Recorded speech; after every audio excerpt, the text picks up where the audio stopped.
nobody's shown up yet. It's about 20 of. So, all right, I gotta go. You can stop in and see the meeting, and I'll tell you tomorrow about our other sort of Shakespeare thing we're doing at 4 tomorrow. Okay, one of your suspenders undid itself.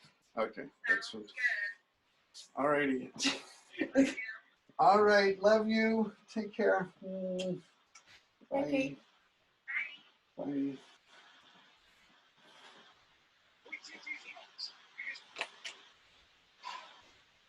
So who's this?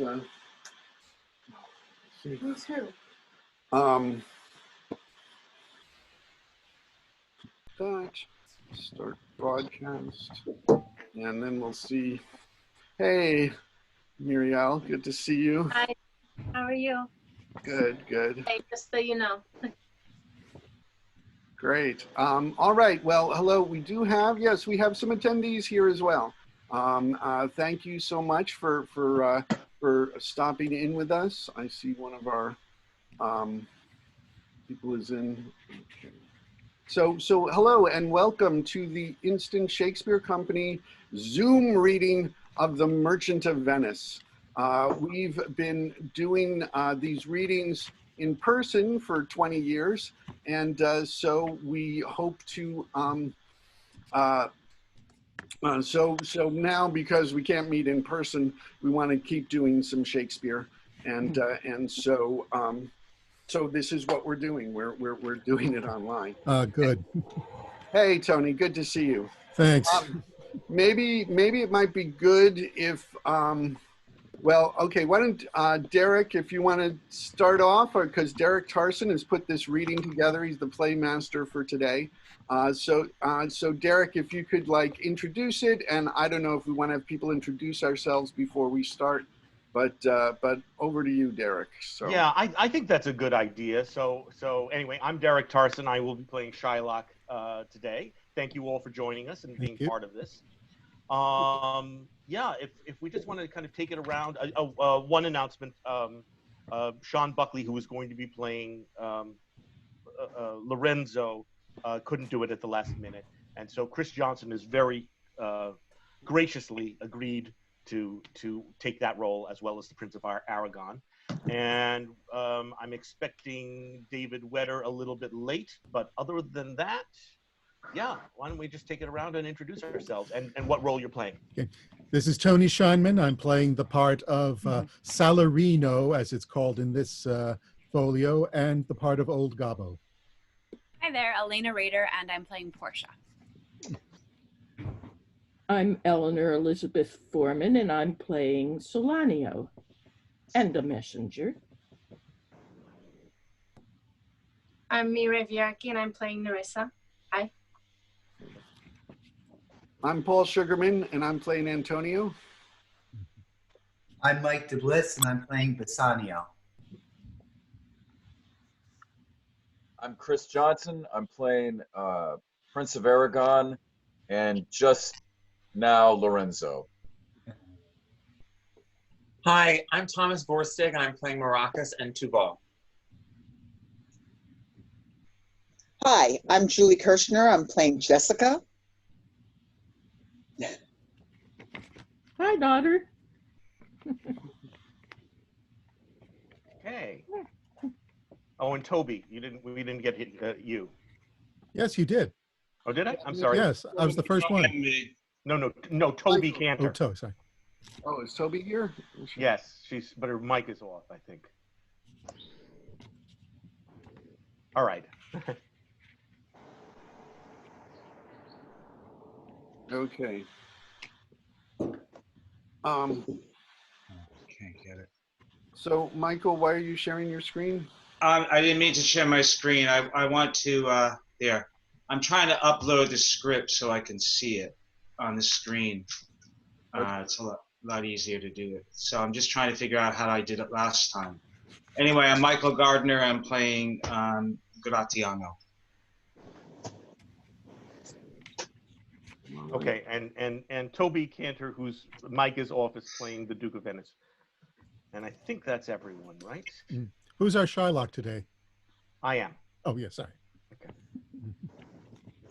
All right. So anything further, or should we begin? I think let's begin. All right. Okay. In sooth, I know not why I am so sad. It wearies me. You say it wearies you, but how I caught it, found it, or came by it, what stuff 'tis made of, and whereof 'tis born, I am to learn. And such a want-wit sadness makes of me uh,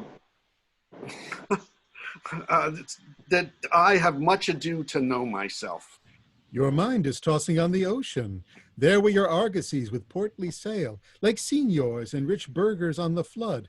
Or as it were, the pageants of the sea do o'erpeer the petty traffickers that curtsy to them, do them reverence as they fly by them with their woven wings. Believe me, sir, had I such venture forth, the better part of my affections would be with my hopes abroad. I should still be plucking the grass to know where sits the wind, peering in maps for ports and piers and roads and every object that might make me fear misfortune to my ventures, out of doubt, would make me sad. My wind cooling my broth would blow me to an ague when I thought what harm a wind too great might do at sea. I should not see the sandy hourglass run, but I should think of shallows and of flats, and see my wealthy Andrew docks in sand, veiling her high top lower than her ribs to kiss her burial. Should I go to church and see the holy edifice of stone, and not bethink me straight of dangerous rocks, which, touching but my gentle vessel's side, would scatter all her spices on the stream, and robe the roaring waters with my silks, and in a word, but even now worth this, and now worth nothing? Shall I have the thought to think on this? And shall I lack the thought that such a thing but chanced would make me sad? But tell me, I know Antonio is sad to think upon his merchandise. Oh, believe me, no. I thank my fortune for it. My ventures are not in one bottom trusted, nor to one place, nor is my whole estate upon the fortune of this present year. Therefore, my merchandise makes me not sad. Why then, you are in love. Fie, fie. Not in love neither. Then let us say you are sad because you are not merry, and 'twere as easy for you to laugh and leap and say you are merry because you are not sad. Now by two-headed Janus, nature hath framed strange fellows in her time, some that will evermore peep through their eyes and laugh like parrots at a bagpiper, and others of such vinegar aspect that they'll not show their teeth in way of smile, though Nestor swear the jest be laughable. Here comes Bassanio, your most noble kinsman, Graziano and Lorenzo. Farewell. We leave you now with better company. I would have stayed till I had made you merry, if worthier friends had not prevented me. Your worth is very dear in my regard. I take it your own business calls on you, and you embrace the occasion to depart. Good morrow, my good lords. Good signor, both. When shall we laugh? Say, when? You grow exceeding strange. Must it be so? We'll make our leisures to attend on yours. My lord Bassanio, since you have found Antonio, we too will leave you. But at dinner time, I pray you have in mind where we must meet. I will not fail you.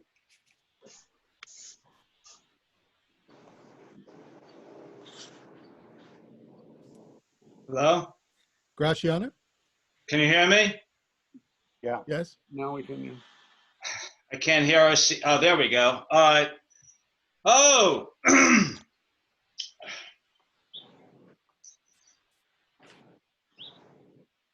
Graziano? You look not well, Signor Antonio. You have too much respect upon the world. They lose it that do buy it with much care. Believe me, you are marvelously changed. I hold the world, but as the world, Graziano, a stage where every man must play a part, and mine a sad one. Oh, let me play the fool. With mirth and laughter, let all wrinkles come. And let my liver rather heat with wine than my heart cool with mortifying groans. Why should a man whose blood is warm within sit like his grandsire, cut in alabaster? Sleep when he wakes, creep into the jaundice by being peevish.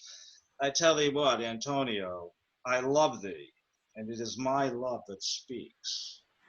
There are a sort of men whose visages do cream and mantle like a standing pond, and do a willful stillness entertain with purpose to be dressed upon in an opinion of wisdom, gravity, profound conceit.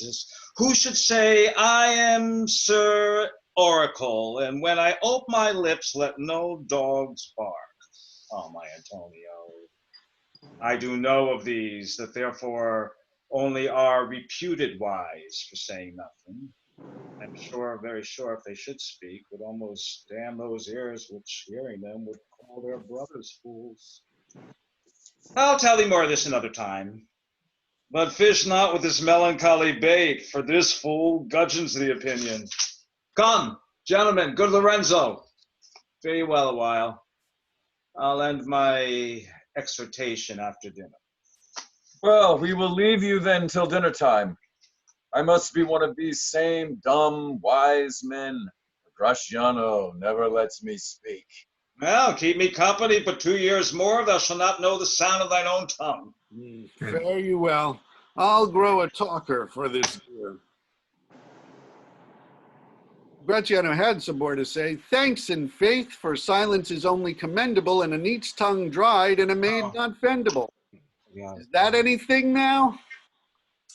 Gratiano speaks an infinite deal of nothing, more than any man in all Venice. His reasons are as 2 grains of wheat hid in 2 bushels of chaff. You shall seek all day ere you find them, and when you have them, they are not worth the search. Oh, well, tell me now, what lady is the same to whom you swore a secret pilgrimage that you today promised to tell me of? 'Tis not unknown to you, Antonio, how much I have disabled mine estate by something showing a more swelling port than my faint means would grant continuance. Nor do I now make moan to be abridged from such a noble rate, but my chief care is to come fairly off from the great debts wherein my time, something too prodigal, had left me gauged. To you, Antonio, I owe the most in money and in love. And from your love, I have a warranty to unburden all my plots and purposes, how to get clear of all the debts I owe. I pray you, good Bassanio, let me know it, and if it stands as yourself still do within the eye of honor, be assured my purse, my person, my extremest means lie all unlocked to your occasions. In my school days, when I had lost one shaft, I shot his fellow of the selfsame flight, the selfsame way, with more advised watch, to find the other forth. And by adventuring both, I oft found both. I urge this childhood proof, because what follows is pure innocence.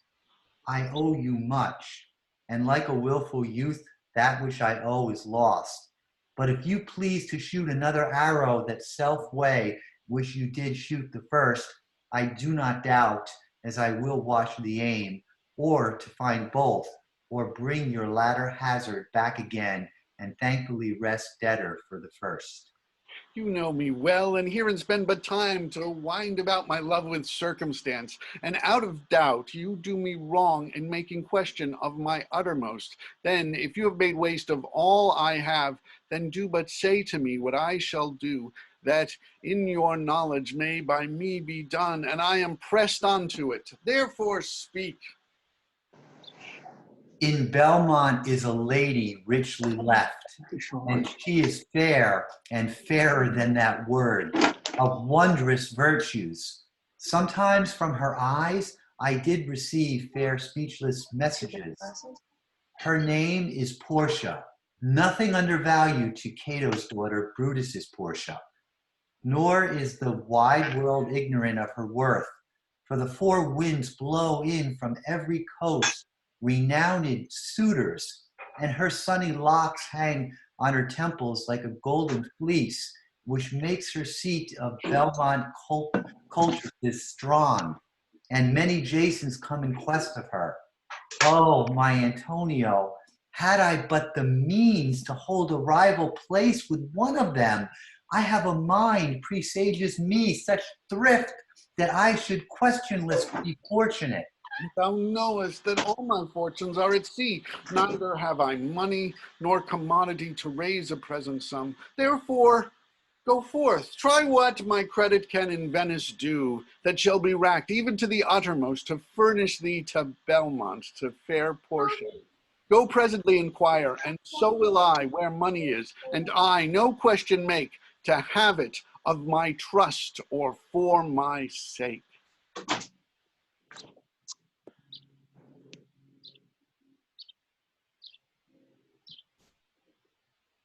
You have a Portia? Yeah. Portia? I don't know where she went. Hey, Derek. Okay.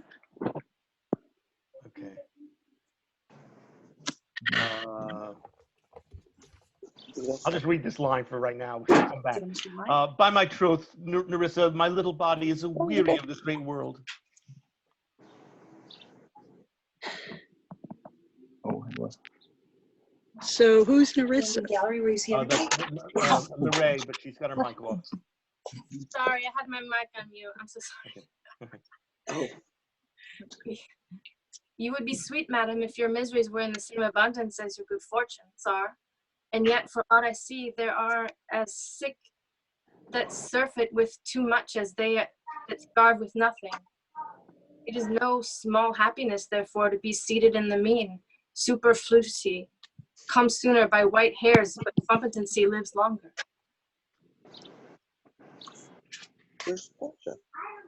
Good sentences, and well pronounced. They would be better if well followed. Julie, why don't you take Portia for Wait, if to do were as easy as to know what were good to do, chapels had been churches and poor men's cottages, princes' palaces. It is a good divine that follows his own instructions. I can easier teach 20 what would be good to be done than to be one of the 20 to follow my own teaching. The brain may devise laws for the blood, but a hot temper leaps o'er a cold decree. Such a hair is madness the youth, to skip o'er the meshes of good counsel the cripple, but this reason is not in fashion to choose me a husband. Oh me, the word choose. I may neither choose whom I would, nor refuse whom I dislike. So is the will of a living daughter curbed by the will of a dead father. Is it not hard, Nerissa, that I cannot choose one, nor refuse none? Your father was ever virtuous, and holy men at their death have good inspirations. Therefore, the lottery that he hath devised in these 3 chests of gold, silver, and lead, whereof who chooses his meaning, chooses you, will no doubt never be chosen by any rightly, but one who you shall rightly love. But what warmth is there in your affection towards any of these princely suitors that are already come? I pray thee, overname them, and as thou namest them, I will describe them, and according to my description, level at my affection. First there is the Neapolitan prince. That's a colt indeed, for he doth nothing but talk of his horse, and he makes it a great appropriation to his own good parts that he can shoot him himself. I'm much afraid my lady his mother played false with a smith. Then there is the County Palatine. He does nothing but frown, as who should say, and you will not have me choose. He hears merry tales and smiles not. I fear he will prove the weeping philosopher when he grows old, being so full of unmannerly sadness in his youth. I had rather to be married to a death's head with a bone in his mouth than to either of these. God defend me from these 2. I see Elena's back. Sorry. Sorry, I lost my internet. Sure. Okay. So we're just about to do the top of page 12. Okay. How say you by the French lord, Monsieur Le Brun? God made him, therefore let him pass for a man. In truth, I know it is a sin to be a mocker, but why, he hath a horse better than the Neapolitans, a better bad habit of frowning than the Count Palatine. He is every man in no man. If a trassel sing, he falls straight a capering. He will fence with his own shadow. If I should marry him, I should marry 20 husbands. If he would despise me, I would forgiven him. If he love me to madness, I should never requite him. What say you then to Falconbridge, the young Baron of England? You know, I say nothing to him, for he understands not me, nor I him. He hath neither Latin, French, nor Italian, and you will come into court and swear that I have a poor pennyworth in the English. He is a proper man's picture, but, alas, who can converse with a dumb show? How oddly he is suited. I think he bought his doublet in Italy, his round hose in France, and his bonnet in Germany, and his behavior everywhere. What think you of the other lord, his neighbor? That he hath a neighborly charity in him, for he borrowed a box of the ear of the Englishman, and swore he would pay him again when he was able. I think the Frenchman became his surety, and sealed under for another. How like you the young Germain, the Duke of Saxony's nephew? Very wildly in the morning when he is sober, and most wildly in the afternoon when he is drunk. When he is best, he is little worse than a man, and when he is worst, he is little better than a beast. And the worst fall that ever fell, I hope I shall make shift to go without him. If he should offer to choose and choose the right casket, you should refuse to perform your father's will, if you should refuse to accept him. Therefore, for fear of the worst, I pray thee set a deep glass of Rhenish wine on the contrary casket. For if the devil be within, and the temptation without, I know he will choose it. I will do anything, Nerissa, ere I will be married to a sponge. You need not fear, lady, the having any of these lords. They have acquainted me with their determinations, which is indeed to return to their home, and to trouble you with no more sweet, unless you may be won by some other sort than your father's imposition, depending on the caskets. If I live to be as old as Sibylla, I will die as chaste as Diana, unless I be obtained by the manner of my father's will. I am glad this parcel of wooers are so reasonable, for there is not one among them but I dote on his very absence, and I wish them a fair departure. Do you not remember, lady, in your father's time, a Venetian, a scholar, and a soldier, a scholar and a soldier that came hither in company of the Marquess of Montserrat? Yes. Yes, it was Bassanio, as I think, so was he called? True, madam, true. He, of all the men that ever my foolish eyes looked upon, was the best deserving a fair lady. I remember him well, and I remember him worthy of thy praise. The four strangers seek you, madam, to take their leave, and a forerunner come from a fifth, the Prince of Morocco, who brings word the prince, his master, will be here tonight. If I could bid the fifth welcome with so good heart as I can bid the other four farewell, I should be glad of his approach. If he have the condition of a saint and the complexion of a devil, I had rather he should shrive me than wive me. Come, Nerissa, Sirrah, go before. While we shut the gate upon one wooer, another knocks at the door. 3,000 ducats. Well.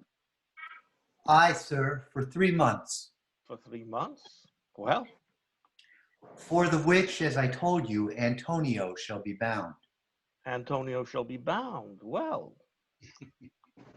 May you stead me? Will you pleasure me? Shall I know your answer? 3,000 ducats for 3 months and Antonio bound. Your answer to that? Antonio is a good man. Have you heard any imputation to the contrary? Oh, no. My meaning in saying he's a good man is to have you understand me that he is sufficient. Yet his means are in supposition. He hath an argosy bound to Tripoli, another to the Indies. I understand, moreover, upon the Rialta. He hath a third in Mexico, a fourth for England, and other ventures he hath squandered abroad. But ships are but boards, sailors but men. There be land rats, water thieves, and land thieves. I mean pirates. And then there is the peril of the waters, winds, and rocks. The man is notwithstanding sufficient, 3,000 ducats. I think I may take his bond. Be assured you may. I will be assured I may. And that I may be assured, I will bethink me, may I speak with Antonio. If it please you to dine with us. Oh yes, to smell pork, to eat of the habitation of which your prophet, the Nazarite, conjured the devil into. I will buy with you, sell with you, talk with you, walk with you, and so following, but I will not eat with you, drink with you, nor pray with you. What news on the Rialta? Who is he who comes here? This is Signor Antonio. How like a fawning publican he looks. I hate him, for he is a Christian. But more for that in low simplicity he lends out money gratis and brings down the rate of usance here with us in Venice. If I can catch him once upon the hip, I will feel back the ancient grudge I bear him. He hates our sacred nation, and he rails even where merchants most do congregate on me, my bargains, and my well-worn thrift, which he calls interest. Cursed by my tribe if I forgive him. Shylock, do you hear? I am debating of my present store, and by the mere guess of my memory, I cannot instantly raise up the gross of full 3,000 ducats. What of that? Tubal, a wealthy Hebrew of my tribe, will furnish me. But soft, how many months do you desire? Rest you fair, good signor. Your worship was the last man in our mouths. Shylock, albeit I neither lend nor borrow, by taking or giving of excess, yet to supply the ripe wants of my friend, I'll break a custom. Is he yet possessed how much he would? Aye, 3,000 ducats. For 3 months. I had forgot, 3 months. You told me so. Well, then your bond, and let me see, but hear you. Methought you said you neither lend nor borrow upon advantage. I do never use it. When Jacob grazed his uncle Laban's sheep, this Jacob from our holy Abraham was, as his wise mother wrought in his behalf, the third possessor. Aye, he was the third. And what of him? Did he take interest? No, not take interest, not as you would say, directly interest. Mark what Jacob did. When Laban and himself were compromised, that all the eanlings that were streaked and pied should fall as Jacob's heir, the ewes being rank in the end of summer turned to the rams. And when the work of generation between these woolly breeders in the act, the skillful shepherd piled me certain wads, and in the doing of the deed of kind, he struck them up before the fulsome ewes, who then conceiving, did in eaning time fall party-colored lambs, and those were Jacob's. This was a way to thrive, and he was blessed. And thrift is a blessing if men steal it not. This was a venture, sir, that Jacob served for, a thing not in his power to bring to pass, but swayed and fashioned by the hand of heaven. Was this inserted to make interest good, or is your gold and silver ewes and rams? I cannot tell. I make it breed as fast. But note me, senor. Mark you this, Bassanio, the devil can cite scripture for his purpose. An evil soul producing holy witness is like a villain with a smiling cheek, a goodly apple rotten at the heart. Oh, what a goodly outside falsehood hath. 3,000 ducats, 'tis a good round sum. 3 months from 12. Then let me see the rate. Well, Shylock, shall we be beholding to you? Signor Antonio, many a time and oft in the Rialto you have rated me about my monies and my usuances. Still, I have borne it with a patient shrug, for sufferance is the badge of all of our tribe. You call me misbeliever, cutthroat dog, and spit upon my Jewish gabardine, and all for use of that which is mine own. Well then, it now appears you need my help. Go to then. You come to me and you say, Shylock, we would have monies, you say so, you that did not void your room upon my beard. and foot me as you spurn a stranger cur over your threshold. Money's is your suit. What should I say to you? Should I not say, hath a dog money? Is it possible a cur should lend 3,000 ducats? Or shall I bend low and in a bondman's key with bated breath and whispering humbleness say this? Fair sir, you spat on me Wednesday last. You spurned me on such a day. Another time you called me dog, and for these courtesies, I'll lend you thus much money. I am as like to call thee so again, to spit on thee again, to spurn thee too. If thou wilt lend this money, lend it not as to thy friends, for when did friendship take a breed of barren metal of his friend, but rather lend it rather to thine enemy, who if he break, thou mayst with better face exact the penalties. Why, look you how you storm. I would be friends with you and have your love. Forget the shames that you stand me with. Supply your present wants and take no doit of usance for my monies. And you'll not hear me. This is kind I offer. This were kindness. This kindness will I show. Go with me to a notary. Seal me there your single bond, and in a merry sport, if you repay me not on such a day, in such a place, such sums and sums as are expressed in the condition, let the forfeit be nominated for an equal pound of your fair flesh, to be cut off and taken in what part of your body it pleaseth me. Content in faith, I'll seal to such a bond, and say there is much kindness in the Jew. You shall not seal to such a bond for me. I'll rather dwell in my necessity. Oh, why fear not, man. I will not forfeit it within these 2 months. That's a month before the bond expires. I do expect return of thrice 3 times the value of the bond. Oh, Father Abram, what these Christians are, whose own hard dealings teacheth them suspect the thoughts of others. Pray, you tell me this. If he should break his day, what should I gain by the exaction of the forfeiture? A pound of man's flesh taken from a man is not so estimable, profitable neither as the flesh of muttons, beefs, and goats.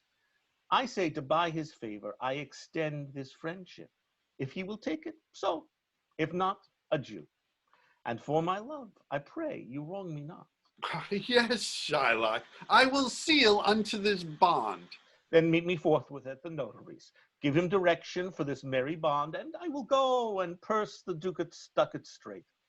See to my house left in the fearful guard of an unthrifty knave, and presently I'll be with you. Oh, hie thee, gentle Jew. This Hebrew will turn Christian. He grows kind. I like not fair terms in a villain's mind. Oh, come on. In this there can be no dismay. My ships come home a month before the day. Mislike me not for my complexion, the shadowed livery of the burnished sun, to whom I am a neighbor and near bred. Bring me the fairest creature northward born, where Phoebus's fire scarce thaws the icicles, and let us make incision, for your love to prove whose blood is reddest, his or mine. I tell thee, lady, this aspect of mine hath feared the valiant. By my love, I swear the best regarded virgins of our clime have loved it too. I would not change this hue except to steal your thoughts, my gentle queen. Portia? We lost Portia, did we lose her again? Wow. In terms of choice, I am not solely led by nice direction of a maiden's eyes.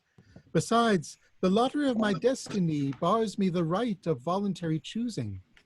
But if my father had not scanted me and hedged me by his wit, to yield myself his wife, who wins me by that means I told you, yourself, renowned prince, then stood as fair as any comer I looked on yet for my affection. Even for that, I thank you. Therefore, I pray you lead me to the caskets to try my fortune. By this scimitar, that slew the Sophy and a Persian prince, that won 3 fields of Sultan Solomon, I would o'erstare the sternest eyes that look, or outbrave the heart most daring on the earth, pluck the young sucking cubs from the she-bear, yea, mock the lion when he roars for prey, to win thee, lady. But, alas the while, if Hercules and Lycus play at dice, which is the better man, the greater throw, may turn by fortune from the weaker hand. So was Alcides beaten by his page, and so may I, blind fortune leading me, miss that which one unworthier may attain, and die with grieving. You must take your chance, and I do not attempt to choose at all, or swear before you choose. If you choose wrong, never speak to lady afterward. In way of marriage, therefore, be advised. Nor will not. Come, bring me unto my chance. First, forward to the temple. After dinner, your hazard shall be made. Good fortune, then, to make me blessed or cursedest among men. Certainly my conscience will serve me to run from this Jew, my master.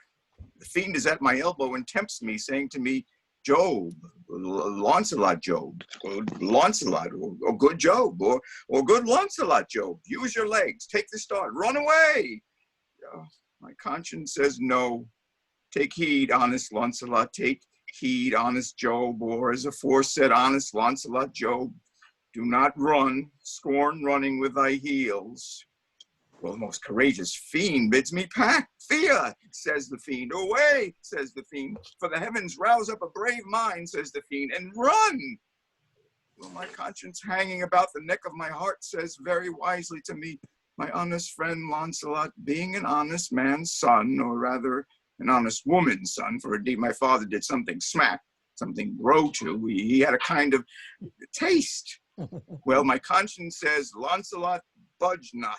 Budge, says the fiend. Budge not, says my conscience. Conscience say I, you counsel well. Fiend say I, you counsel well. To be ruled by my conscience, I should stay with the Jew, my master, who, God bless the mark, is a kind of devil. And to run away from the Jew, I should be ruled by the fiend, who, saving your reverence, is the devil himself. Certainly the Jew is the very devil incarnation, and my conscience is a kind of hard conscience to offer to counsel me to stay with the Jew. The fiend gives the more friendly counsel. I will run, fiend. My heels are at your commandment. I will run. Master, young man, you, I pray you, which is the way to Master Jews? Oh, heavens, this is my true begotten father, who being more than sand blind, high gravel blind, knows me not. I will try confusions with him. Master, young gentleman, I pray you, which is the way to Master Jews? Oh, turn upon your right hand at the next turning, but at the next turning of all on your left, marry at the very next turning, turn of no hand, but turn down and indirectly to the Jew's house. Begot Sundays, 'twill be a hard way to hit. Can you tell me whether one Lancelot that dwell with him or no? Talk you of young Master Launcelot? Mark me now will I raise the waters. Talk you of young Master Launcelot? Oh, no, master, sir, but a poor man's son. His father, though I say it, is an honest, exceeding poor man, and God be thanked, well to live. Well, let his father be what he will. We talk of young Master Launcelot. Your worship's friend, and Lancelot. But I pray you, ergo, old man, ergo, I beseech you, talk you of young Master Launcelot? Of Lancelot, so please your mastership. Ergo, Master Launcelot, talk not of Master Launcelot, father, for the young gentleman, according to fates and destinies and such odd sayings, the sisters three and such branches of learning, is indeed deceased, or as you would say in plain tears, gone to heaven. Mary, God forbid! The boy was the very staff of my age, my very prop. Do I look like a cudgel or a hovel post, a staff or a prop? Do you know me, father? Alack the day, I know you not, young gentleman, but I pray you tell me, is my boy, God rest his soul, alive or dead? Do you not know me, father? Alack, sir, I am sand blind, I know you not. Nay, indeed, if you had eyes, you might fail of the knowing me. It's a wise father that knows his own child. Well, old man, I will tell you news of your son. Give me your blessing. Truth will come to light. Murder cannot be hid long. A man's son may, but in the end, truth will out. Pray you stand up. I'm sure you are not Lancelot, my boy.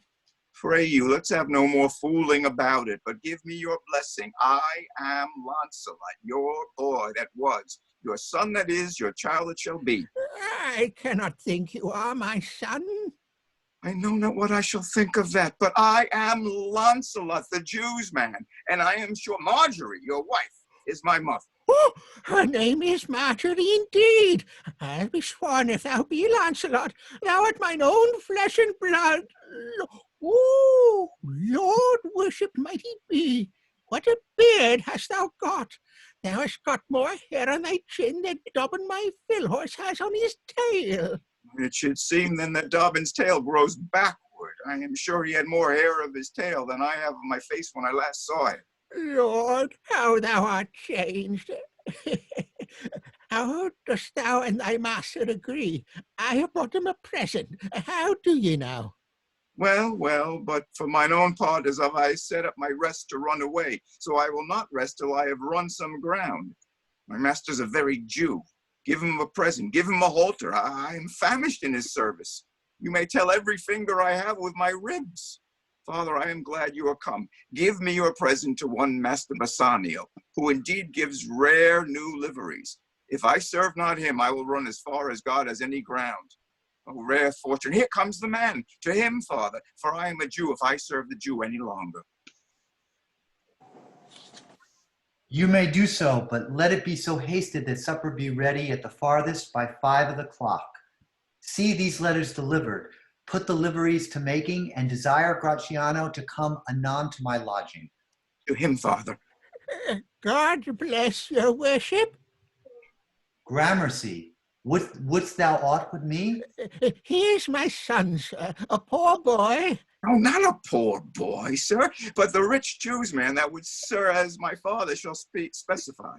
He hath a great infection, sir, as one would say, to serve. Indeed, the short and long is, I serve the Jew and have a desire as my father shall specify. His master and he, saving your worship's reverence, are scarce cater cousins.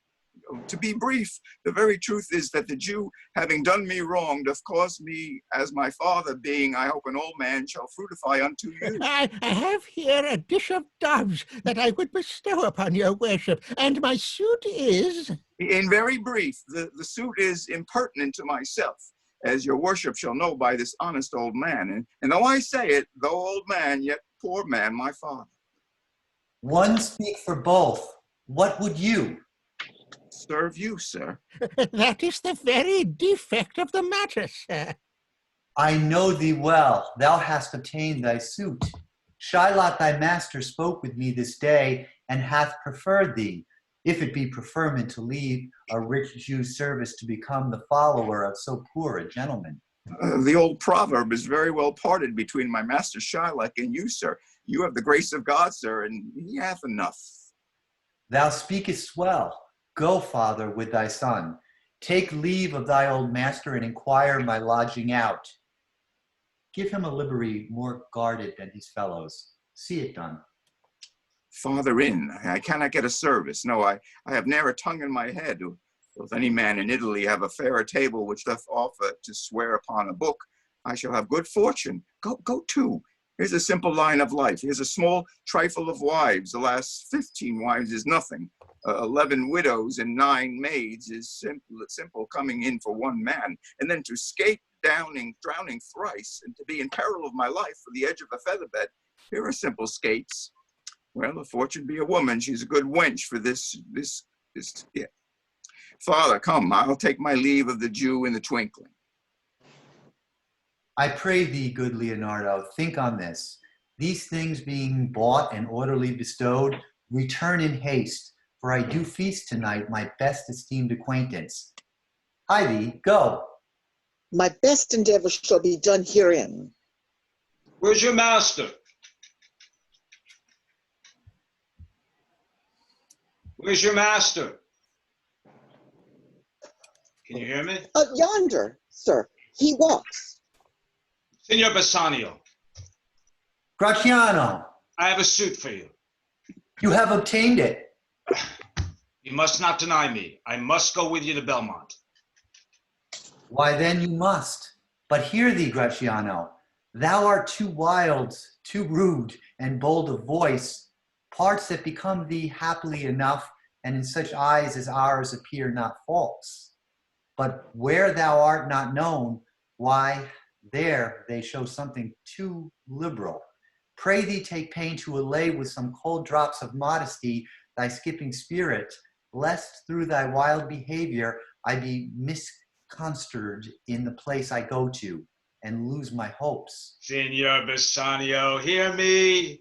If I do not put on a sober habit, talk with respect, and swear but now and then, wear prayer books in my pocket, look demurely, nay more, while grace is saying, hood mine eyes thus with my hat, and sigh and say, Amen.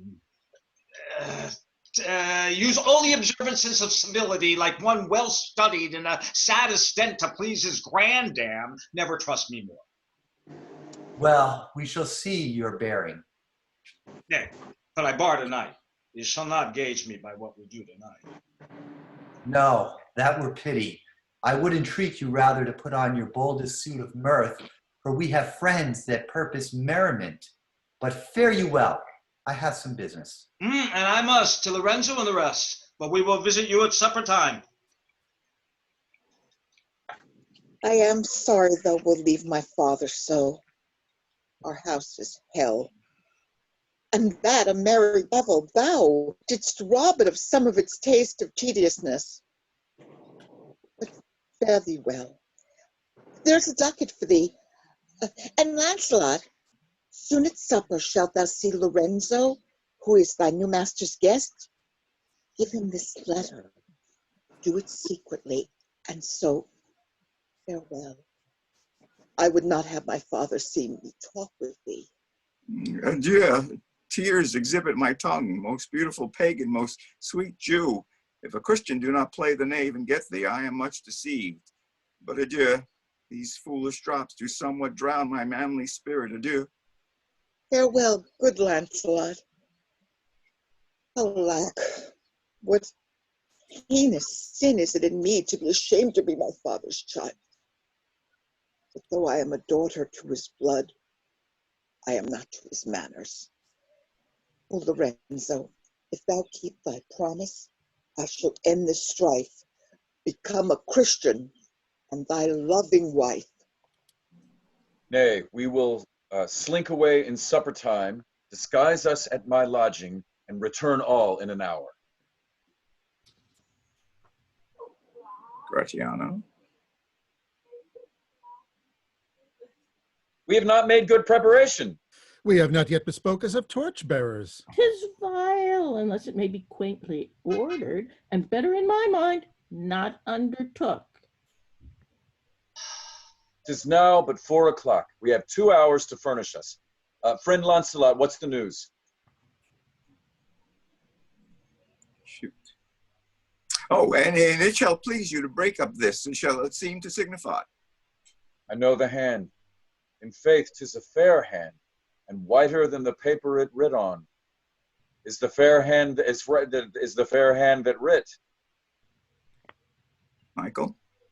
I'm trying to get to the line. I'm sorry. Middle of 37. Love news and faith. Okay. By your leave, sir. Fine. Whither goest thou?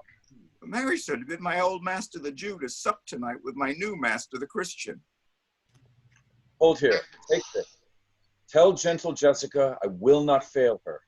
Speak it privately. Go, gentlemen. Will you prepare for this mass tonight? I am provided of a torchbearer. Aye, marry. I'll be gone about it straight.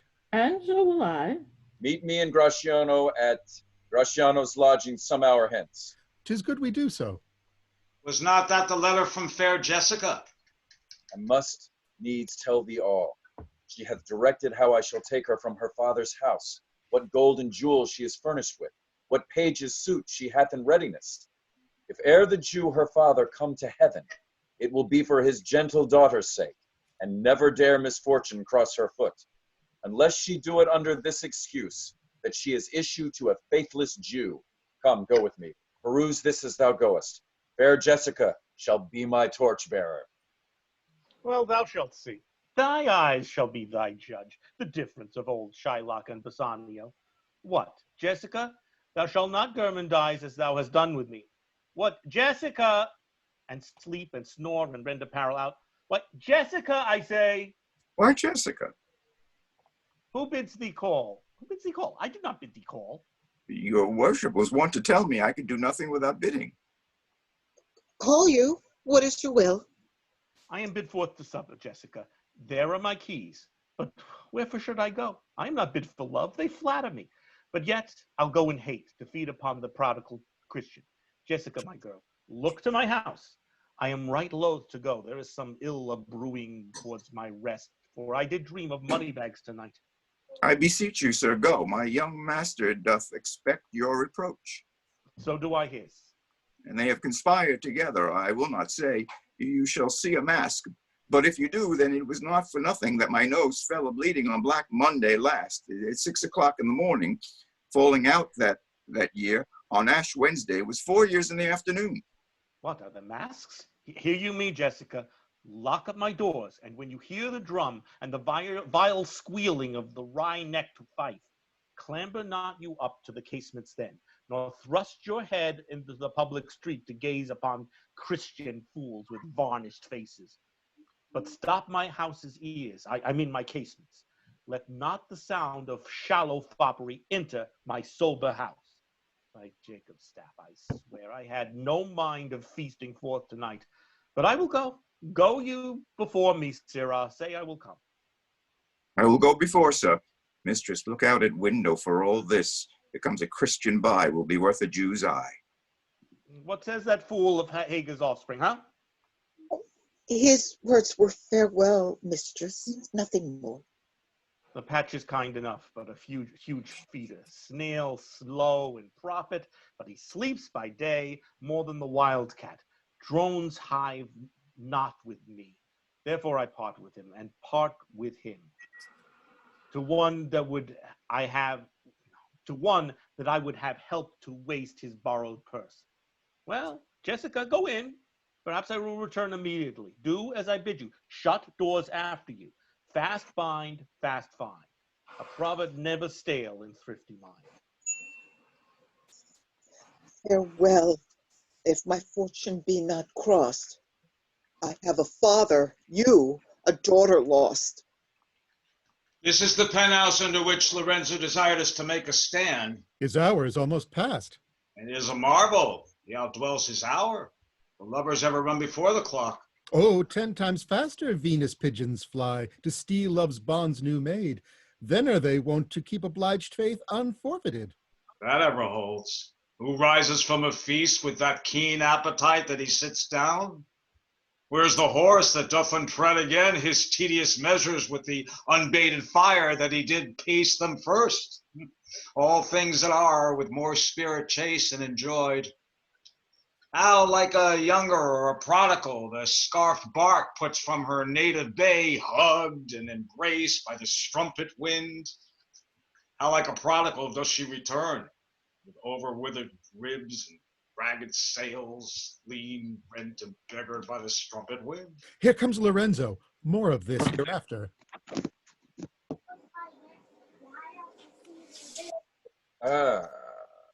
Sweet friends, your patience for my long abode. Not I, but my affairs have made you wait. When you shall please to play the thieves for wise, I'll watch as long for you then. Approach. Here dwells my father Jew. Oh, who's within? Who are you? Tell me with more certainty. Albeit I'll swear that I do know your tongue. Lorenzo, and thy love. Lorenzo, certain, and my love deed, for who love I so much. And now who knows but you, Lorenzo, whether I am yours? Heaven and thy thoughts are witness that thou art. Here, catch this casket. It is worth the pains. I'm glad 'tis night. You do not look at me, for I am much ashamed of my exchange. But love is blind. and lovers cannot see the pretty follies that they themselves commit. For if they could, Cupid himself would blush to see me thus transformed to a boy. Descend, or you must be my torch-bearer. What? Must I hold a candle to my shames? They in themselves, good sooth, are too light. Why, 'tis an office of discovery, love, and I should be obscured. So you are sweet, even in the lovely garnish of a boy. But come at once, for the close night doth play the runaway, and we are stayed for at Bassanio's feast. I will make fast the doors and gild myself with some more ducats, and be with you straight. Now, by my hood, a Gentile, no Jew. Beshrew me, but I love her heartily, for she is wise, if I can judge of her, and fair she is, if that mine eyes be true, and true she is, as she hath proved herself, and therefore like herself, wise, fair, and true, shall she be placed in my constant soul. What, art thou come? Ungentlemen, away! Our masking mates by this time for us stay. Who's there? Signor Antonio? Oh, fie, Graziano, where are all the rest? 'Tis 9 o'clock. Our friends all stay for you. No mask tonight. The wind is come about. Bassanio presently will go aboard. I have sent 20 out to seek for you. I am glad on it. I desire no more delight than to be under sail and gone tonight. Go, draw aside the curtains and discover the several caskets to this noble prince. Now, make your choice.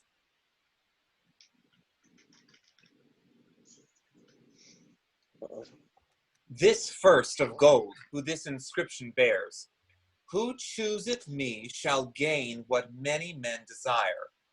Second, silver, which this promise carries, who chooseth me shall get as much as he deserves. This third, dull lead, with warning all as blunt, who chooseth me must give and hazard all he hath.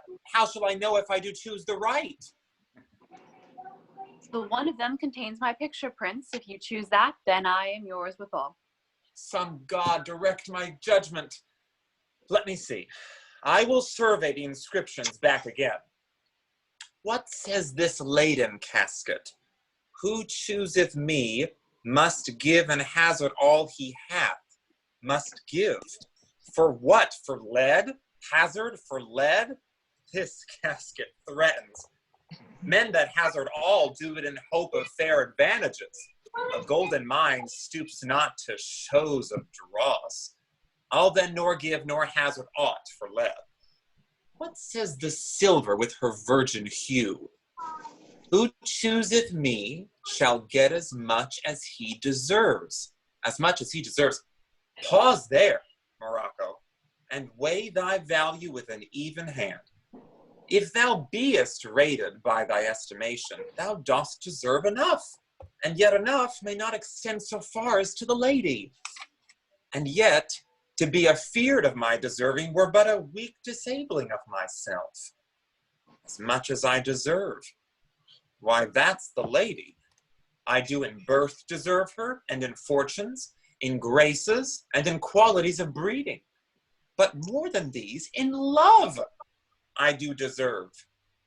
What if I strayed no farther but choose here? Let's see once more this saying graved in gold. Who chooseth me shall gain what many men desire. Why, that's the lady. All the world desires her. For the four corners of the earth, they come to kiss this shrine, this mortal breathing saint. The Hyrcanian deserts and the vasty wilds of wide Arabia are as thoroughfares now for princes to come view fair Portia. The watery kingdom, whose ambitious head spets in the face of heaven, is no bar to stop the foreign spirits, but they come as o'er a brook to see fair Portia. One of these three contains her heavenly picture. Is it like that lead contains her? 'Twere damnation to think so base a thought. It were too gross to rib her cerecloth in the obscure grave. Or shall I think in silver she's immured, being 10 times undervalued to tried gold? Oh, sinful thought! Never so rich a gem was said, and worse than gold. They have in England a coin that bears the figure of an angel stamped in gold, but that's in sculpt upon. But here an angel in a golden bed lies all within. Deliver me the key. Here do I choose, and thrive I as I may. There take it, Prince, and if my form lie there, then I am yours. Oh, hell! What have we here? A carrion death within whose empty eye there is a written scroll. I'll read the writing. All that glisters is not gold.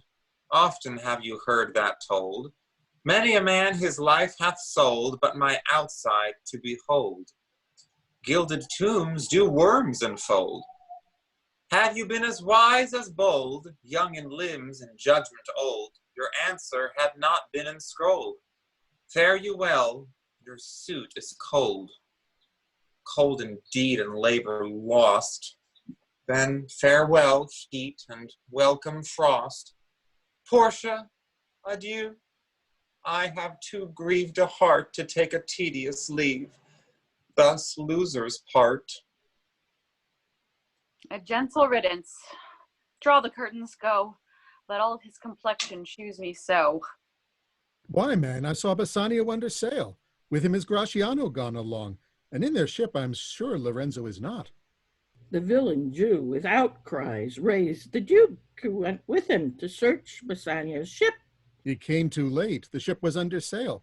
But there the Duke was given to understand that in a gondolo were seen together Lorenzo and his amorous Jessica. Besides, Antonio certified the Duke they were not with Bassanio in his ship. I never heard a passion so confused, so strange, outrageous, and so variable as the dog Jew did utter in the streets. My daughter, oh my ducats, oh my daughter, fled with a Christian. Oh my Christian ducats, and justice, the law, my ducats, and my daughter, a sealed bag. 2 sealed bags of ducats, of double ducats, stolen from me by my daughter. And jewels, 2 stones, 2 rich and precious stones, stolen by my daughter. Justice, find the girl. She hath the stones upon her, and the ducats. Why, all the boys in Venice follow him, crying, his stones, his daughter, and his ducats. Let good Antonio look he keep his day, or he shall pay for this. Marry, well remembered. I reasoned with a Frenchman yesterday, who told me in the narrow seas that part the French and English, there miscarried a vessel of our country richly fraught. I thought upon Antonio when he told me, and wished in silence that it were not his. You were best to tell Antonio what you hear, yet do not suddenly, for it may grieve him. A kinder gentleman treads not the earth. I saw Bassanio and Antonio part. Bassanio told him he would make some speed of his return. He answered, do not so. Slubber not business for my sake, Bassanio, but stay the very ripening of the time. And for the Jew's bond which he hath of me, let it not enter in your mind of love. Be merry, and employ your chiefest thoughts in courtship, and such fair ostents of love as shall conveniently become you there. And even then, his eye being big with tears, turning his face, he put his hand behind him, and with affection wondrous sensible, he wrung Bassanio's hand, and so they parted. I think he only loves the world for him. I pray thee, let us go and find him out, and quicken his embrace and heaviness with some delight or other. Do we so?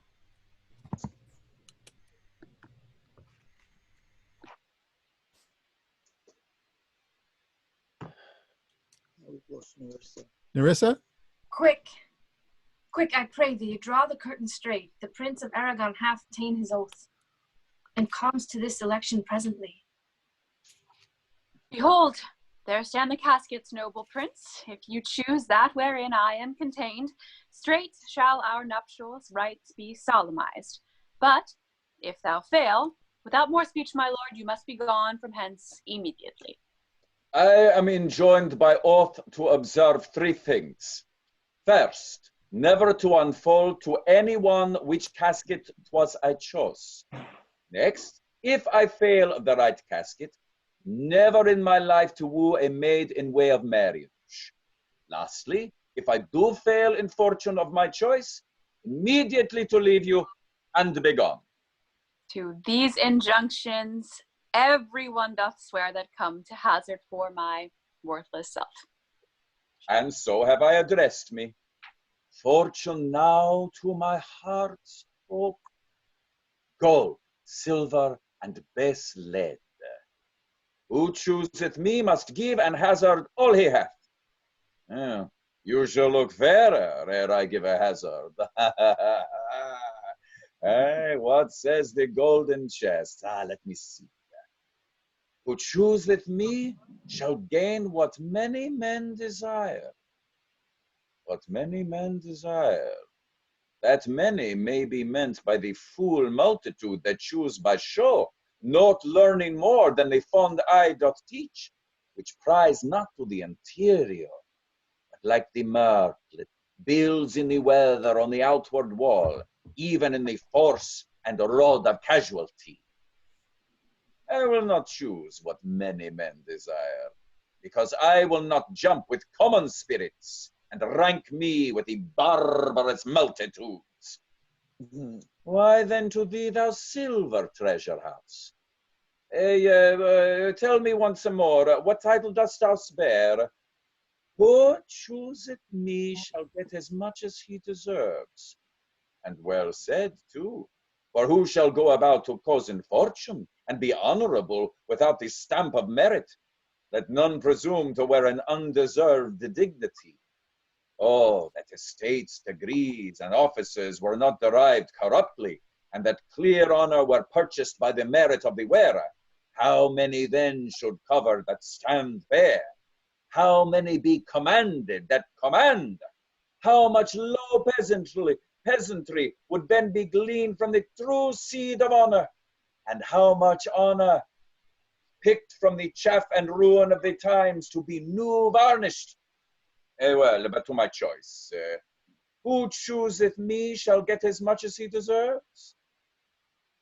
I will assume desert. Give me a key for this, and instantly unlock my fortunes here. Too long a pause for that which you find there. What's here? The portrait of a blinking idiot, presenting me a schedule. I will read it. How much unlike art thou to Portia? How much unlike my hopes and my deservings? Who chooseth me shall have as much as he deserves. Did I deserve no more than a fool's head? Is that my prize? Are my deserts no better? To offend and judge are distinct offices and of opposed natures. What is here? 7 times tried the judgment is, that did never choose amiss. Some there be that shadows kiss, such have but a shadow's bliss.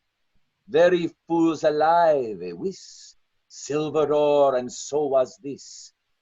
Take what wife you will to bed, I will ever be your head. So begone, you are sped. Still more fool I shall appear by this time I linger here. With 1 fool's head I came to woo, but I go away with 2. Sweet adieu, I'll keep my oath, patiently to bear my wrath. Thus hath the candle singed the mouth. Oh, these deliberate fools, when they do choose, they have the wisdom by their wit to lose. The ancient saying is no hearsay. Hanging and wiving goes by destiny. Come, draw the curtain, Nerissa. Where is my lady? Here, what would my lord? Madam, there is alighted at your gate a young Venetian, one that comes before to signify the approaching of his Lord, from whom he bringeth sensible regrets, to wit, besides commends and courteous breath, gifts of rich value. Yet I have not seen so likely an ambassador of love. A day in April never came so sweet, to show how costly summer was at hand, as this forespurrer comes before his Lord. No more, I pray thee. I am half afeard thou wilt say anon he is some kin to thee. Thou spent some high day wit in praising him. Come, come, Nerissa, for I long to see quick Cupid's post that comes so mannerly. Bastiano, Lord, love if thy will it be.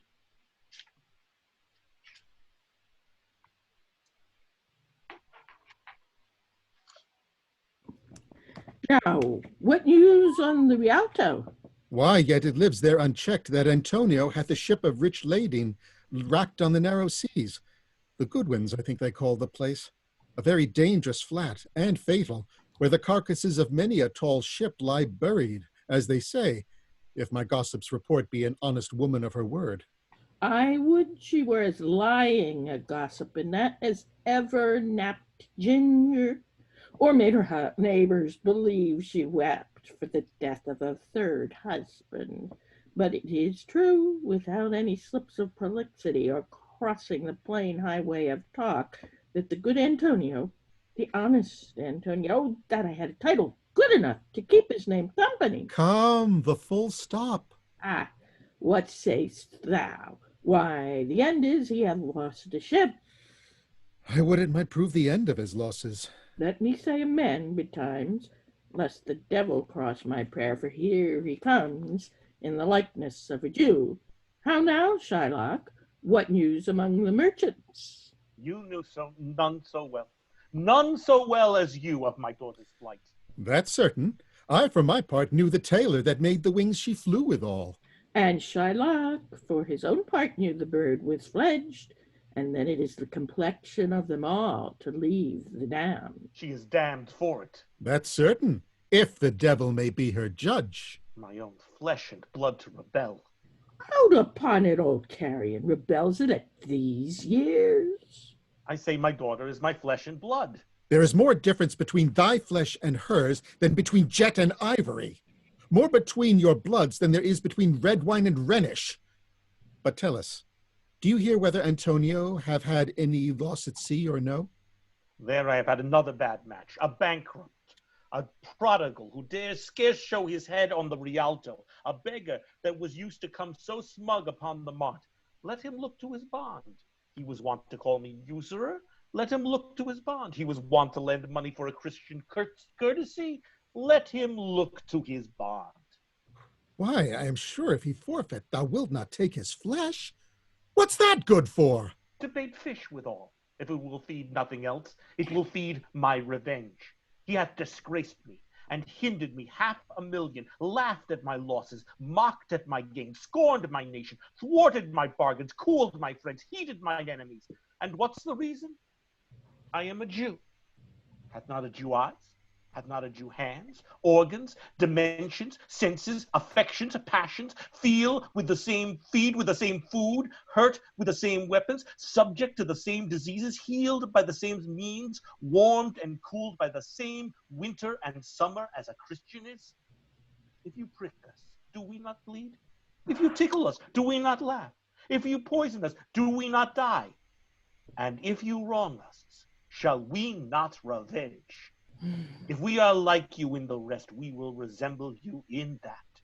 If a Jew wrong a Christian, what is his humility? Revenge. If a Christian wrong a Jew, what is his sufferance be by Christian example? Why, revenge. The villainy you teach me, I will execute, and it shall go hard, but I will better the instruction.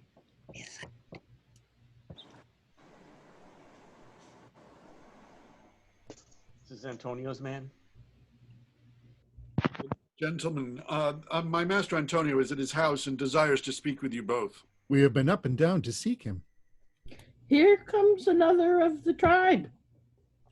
There cannot be matched unless the devil himself turn you. How now, Tubal? What news from Geneva? Hast thou found my daughter? I often came where I did hear of her, but cannot find of her. Why, there, a diamond, gone, cost me 2,000 ducats in Frankfurt. The curse never fell upon our nation till now. I never felt it till now. 2,000 ducats in that, and other precious, precious jewels. I would my daughter were dead in my foot, and the jewels in her ear. Would she were hearsed at my foot, and the ducats in her coffin. No news of them, myself. And I know not how much is spent in the search. Why, thou loss upon loss. The thief gone with so much to find the thief, and no satisfaction, no revenge, no nor ill luck stirring, but what lights at my shoulders. No sighs but my breathing, no tears but at my shedding.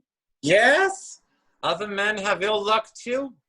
Antonio, as I heard in Genoa, What? Ill luck? Hath an argosary cast away coming from Tripolis. I thank God. Is it true? I spoke with some of the sailors that escaped the wreck. I thank thee, good Tubal. Good news. Here in Genoa. Your daughter spent in Genoa, as I heard, one night 80 ducats. Thou stickst a dagger in me. I shall never see my gold again. 80 ducats at a sitting. 80 ducats? There came divers of Antonio's creditors in my company to Venice that swear he cannot choose but break. I am very glad of it. I'll plague him. I'll torture him. I am glad of it. One of them showed me a ring that he had of your daughter for a monkey. Out upon her. Thou torturest me, Tubal. It was my turkeys. I had it of Leah when I was a bachelor. I would not have given it for the wilderness of monks. But Antonio is certainly undone. Hey, that's true. Go, Tubal. Feed me an officer. Bespeak me a fortnight before. I will have the heart of him if he forfeit. For if were he out of Venice, I can make what merchandise I will. Go, Tubal, and meet me at our synagogue. Go, good Tubal, at our synagogue, Tubal. I pray you tarry. Pause a day or two before you hazard, for in choosing wrong I lose your company. Therefore forbear a while. There's something tells me, but it is not love. I would not lose you. And you know yourself, hate counsels not in such a quality. But lest you should not understand me well, and yet a maiden hath no tongue but thought, I would detain you here some month or two before you venture for me. I could teach you how to choose right. But then I am forsworn.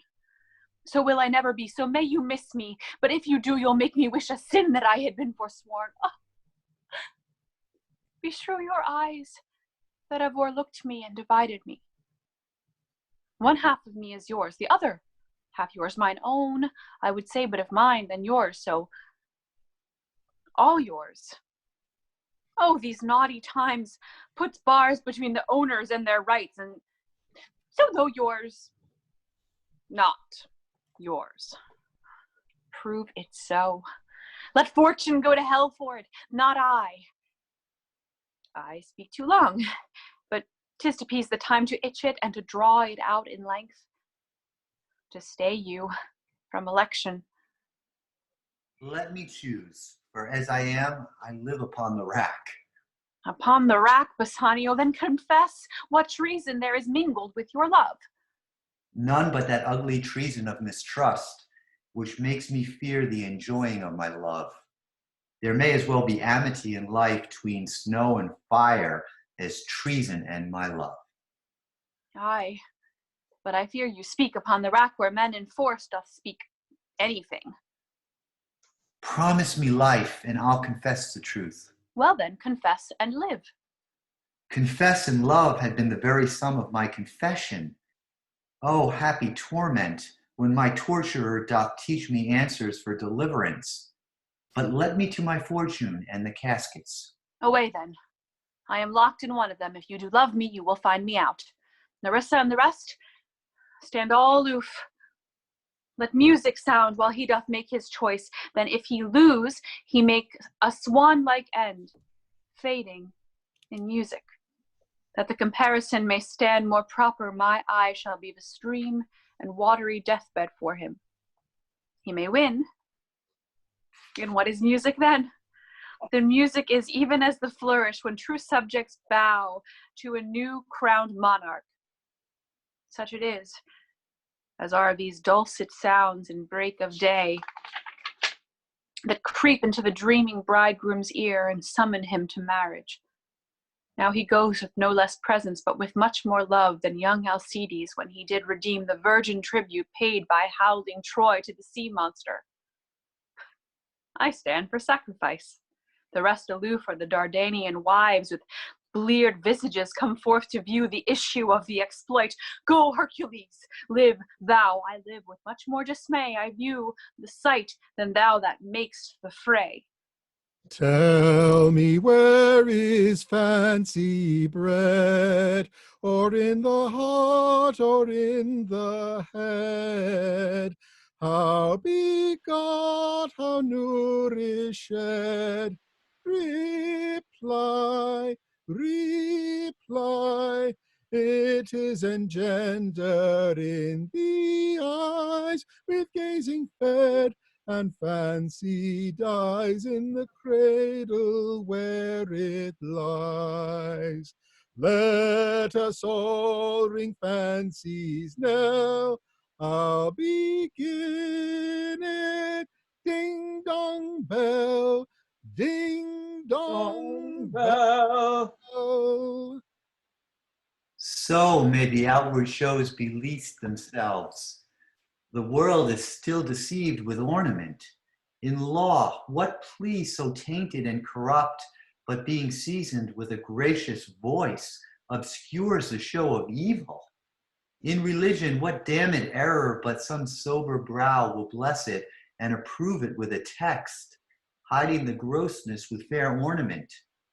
There is no vice so simple, but assumes some mark of virtue on its outward parts. How many cowards whose hearts are all as false as stairs of sand, wear yet upon their chins the beards of Hercules and frowning Mars, who inward search have livers white as milk, and these assume but valor's excrement to render them redoubted. Look on beauty, and you shall see 'tis purchased by the weight, which therein works a miracle in nature, making them lightest that wear most of it. So are those crisped, snaky, golden locks, which marketh such wanton gambols with the wind upon supposed fairness, often known to be the dowry of a second head, the skull that bred them in the sepulchre. Thus ornament is but the guiled shore to a most dangerous sea, the beauteous scarf veiling an Indian beauty. In a word, the seeming truth which cunning times put on to entrap the wisest. Therefore then, thou gaudy gold, hard food for Midas, I will none of thee, nor none of thee, thou pale and common drudge, tween man and man. But thou meager lead, which rather threatenest than dost promise aught, thy paleness moves me more than eloquence, and here choose I, joy be the consequence. How all the other passions fleet to air, has doubtful thoughts and rash embrace despair, and shuddering fear and green-eyed jealousy. Oh, love, be moderate, allay thy ecstasy, in measure reign thy joy, scant this excess. I feel too much thy blessing, make it less, for fear I surfeit. What find I here? Fair Portia's counterfeit. What demigod hath come so near creation, moved these eyes? Or whether, riding on the bulls of mine, seem they in motion? Here are severed lips parted with sugar breath, so sweet a bar should sunder such sweet friends. Here, in her hairs, the painter plays a spider, and hath woven a golden mesh to entrap the hearts of men faster than gnats in cobwebs. But her eyes, how could he see to do them? Having made one, methinks it should have power to steal both his and leave itself unfurnished. Yet look how far the substance of my praise doth wrong this shadow in underprizing it. So far this shadow doth limp behind the substance. Here's a scroll, the continent and summary of my fortune. You that choose not by the view, chance is fair, and choose is true. Since this fortune falls to you, be content and seek no new. If you be well pleased with this and hold your fortune for your bliss, turn you where your lady is and claim her with a loving kiss. A gentle scroll, fair lady, by your leave. I come by note to give and to receive, like one of two contending in a prize, that thinks he hath done well in people's eyes. Hearing applause and universal shout, giddy in spirit, still gazing in a doubt, whether those peals of praise be his or no. So, thrice fair lady, stand I even so, as doubtful whether what I see be true, until confirmed, signed, ratified by you. You see, my lord Bassanio, where I stand. Such as I am, though for myself alone I would not be ambitious in my wish, to wish myself much better, yet for you I would be trebled 20 times myself, 1,000 times more fair, 10,000 times more rich, but only to stand high in your account, I might in virtues, beauties, livings, friends, exceed account, but the full sum of me and sum of nothing, which to term engross, in an unlessoned girl, unschooled and practiced, happy in this. She is not yet so old, but she may learn. Happier than this, she is not bred so dull, but she can learn. Happiest of all is that her gentle spirit commits itself to yours to be directed, as from her lord, her governor, her king, myself and what is mine to you and yours is now converted.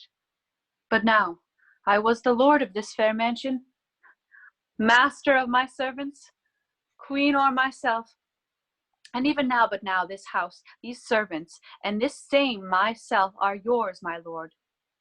I give them with this ring, which when you part from, lose, or give away, let it presage the ruin of your love, and be my vantage to exclaim on you. Madam, you have bereft me of all words. Only my blood speaks to you in my veins, and there is such confusion in my powers as after some oration fairly spoke by a beloved prince, there doth appear among the buzzing, pleased multitude, where every something being blent together turns to a wild of nothing, save of joy expressed and not expressed. But when this ring parts from this finger, then parts life from hence. Oh, then be bold to say Bassanio's dead. My lord and lady, it is now our time that have stood by and seen our wishes prosper, to cry good joy, my lord and lady.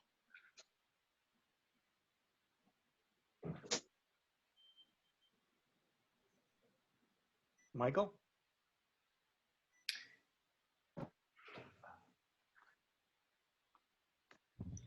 My lord Bassanio and my gentle lady, I wish you all the joy that you can wish, for I am sure you can wish none from me. And when your honors mean to solemnize the bargain of your faith, I do beseech you, even at the times I may be married too. With all my heart, so thou canst get a wife. I thank your lordship. You gave me one. My eyes, my lord, can look as swift as yours. You saw the mistress, I beheld the maid.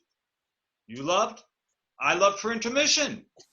No more pertains to me, my lord, than you. Your fortune stood upon the caskets there, and so did mine too, as the matter falls. for wooing here until I sweat again, and swearing till my very ruff was dry with oaths of love. At last, if promised last, I got a promise of this fair one here, to have her love, provided that your fortune achieved her mistress. Is this true, Nerissa? Madam, it is so you stand pleased with all. And do you, Graciano, mean good faith? Yes, faith, my lord. Our fee shall be much honored in your marriage. We'll play with them the first boy for 1,000 ducats. What, and stake down? Nah, we shall ne'er win at that sport and stake down. Who comes here? Lorenzo and his infidel. What? And my old Venetian friend, Celerio. Lorenzo and Celerio, welcome hither. Is that the youth of my new interest here? Have power to bid you welcome. By your leave, I bid my very friends and countrymen. Sweet Portia, welcome. So do I, my lord. They are entirely welcome. I thank your honor. For my part, my lord, my purpose was not to have seen you here, but meeting with Celerio, by the way, he did entreat me past all saying nay to come with him along. I did, my lord, and I have reason for it. Signor Antonio commends him to you. Ere I opt his letter, I pray you tell me how my good friend doth. Not sick, my lord, unless it be in mind, nor well unless in mind. His letter there will show you his estate. Larissa, cheer yon stranger, bid her welcome. Your hand, Celerio. What's the news from Venice? How dost have royal merchant good Antonio? I know he will be glad of our success. We are the Jasons. We have won the fleece. I would you had won the fleece that he had lost. There are some shrewd contents in yon same paper that steals the color from Bassanio's cheek. Some dear friend dead, else nothing in the world could turn so much the constitution of any constant man. What, worse and worse? With leave, Bassanio, I am half yourself, and I must freely have the half of anything that this same paper brings you. Oh, sweet Portia, here are a few of the unpleasantest words that have ever blotted paper. Gentle lady, when I did first impart my love to you, I freely told you all the wealth I had ran in my veins. I was a gentleman, and then I told you true, and yet, dear lady, rating myself at nothing, you shall see how much I was a braggart. When I told you my state was nothing, I should then have told you that I was worse than nothing.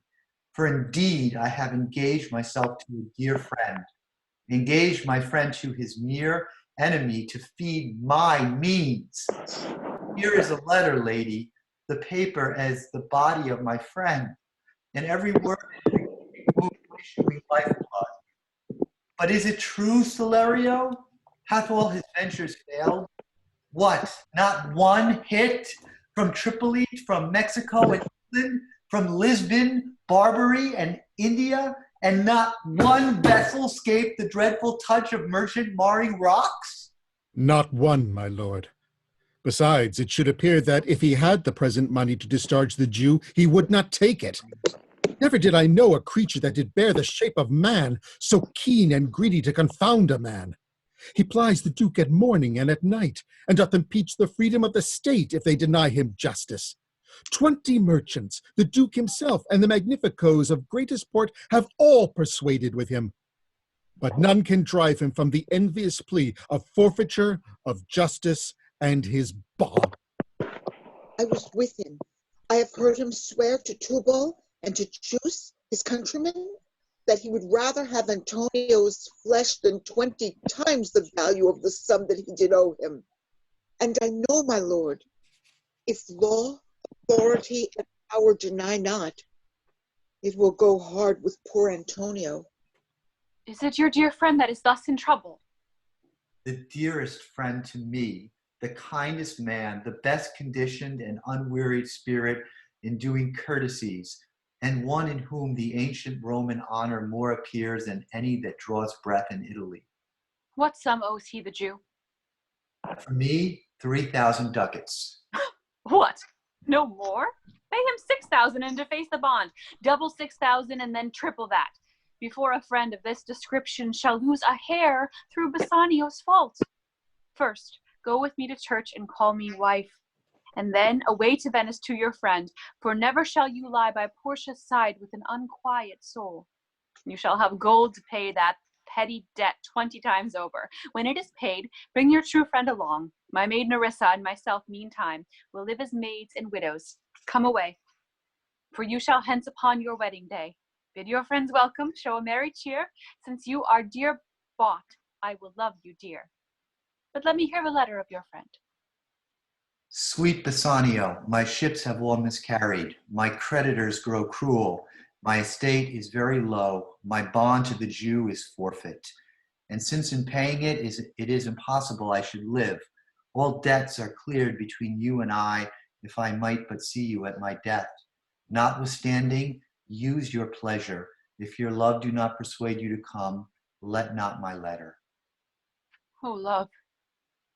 Dispatch all business and be gone. Since I have your good leave to go away, I will make haste. But till I come again, no bed shall ever be guilty of my stay, nor rest be interposer twixt us twain. Why don't we all take a 5-minute break? Thank So you, it- 5. Thank you. See you in 5. Great. Thank you. Yes, yes. We'll be back in about 5 minutes for it. That's great. Thank you all so much. This is going very well. I mean, I think one of the things, I mean, is this is our third reading of a play with this. We're learning stuff about it and learning what Zoom can do. Actually, I unfortunately didn't start at the very beginning, but this is streaming on YouTube right now. So I've just sort of started setting up an Instant Shakespeare YouTube channel, and this is on it now. So this is live, and I think I posted a link on Facebook if people are interested. If any of the people, I mean, attendees will be starting back in a few minutes, but if you have any questions or anything, you can use the chat or the Q&A or raise your hand and I could recognize you. But hey, Toby, good to see you. Yeah, my mic works fine. Great. Yeah, I just wanted to mention that's a good idea to remember when you're not in a scene to mute yourself, because you're not aware of how much noise you can make if you get up and do something. Yeah, or somebody going by, or yeah, really going by. Yeah, we should really turn off our video when we're not on stage. We're not supposed to be seen when we're not on stage, and our movement might be distracting. Yeah, well, I mean, in the way it's sort of, unfortunately, I don't have yet really great controls to be able to sort of say, okay, if they have a thing like Spotlight, but as far as I've been able to figure it out with Zoom, you can only sort of spotlight one person at a time. It would be ideal if I could spotlight the people who are in the scene and they would be there. You can do that by clicking on them. Each of us should be responsible for turning our own video off when we're not in the scene. Well, I just walk away and it shows the ceiling.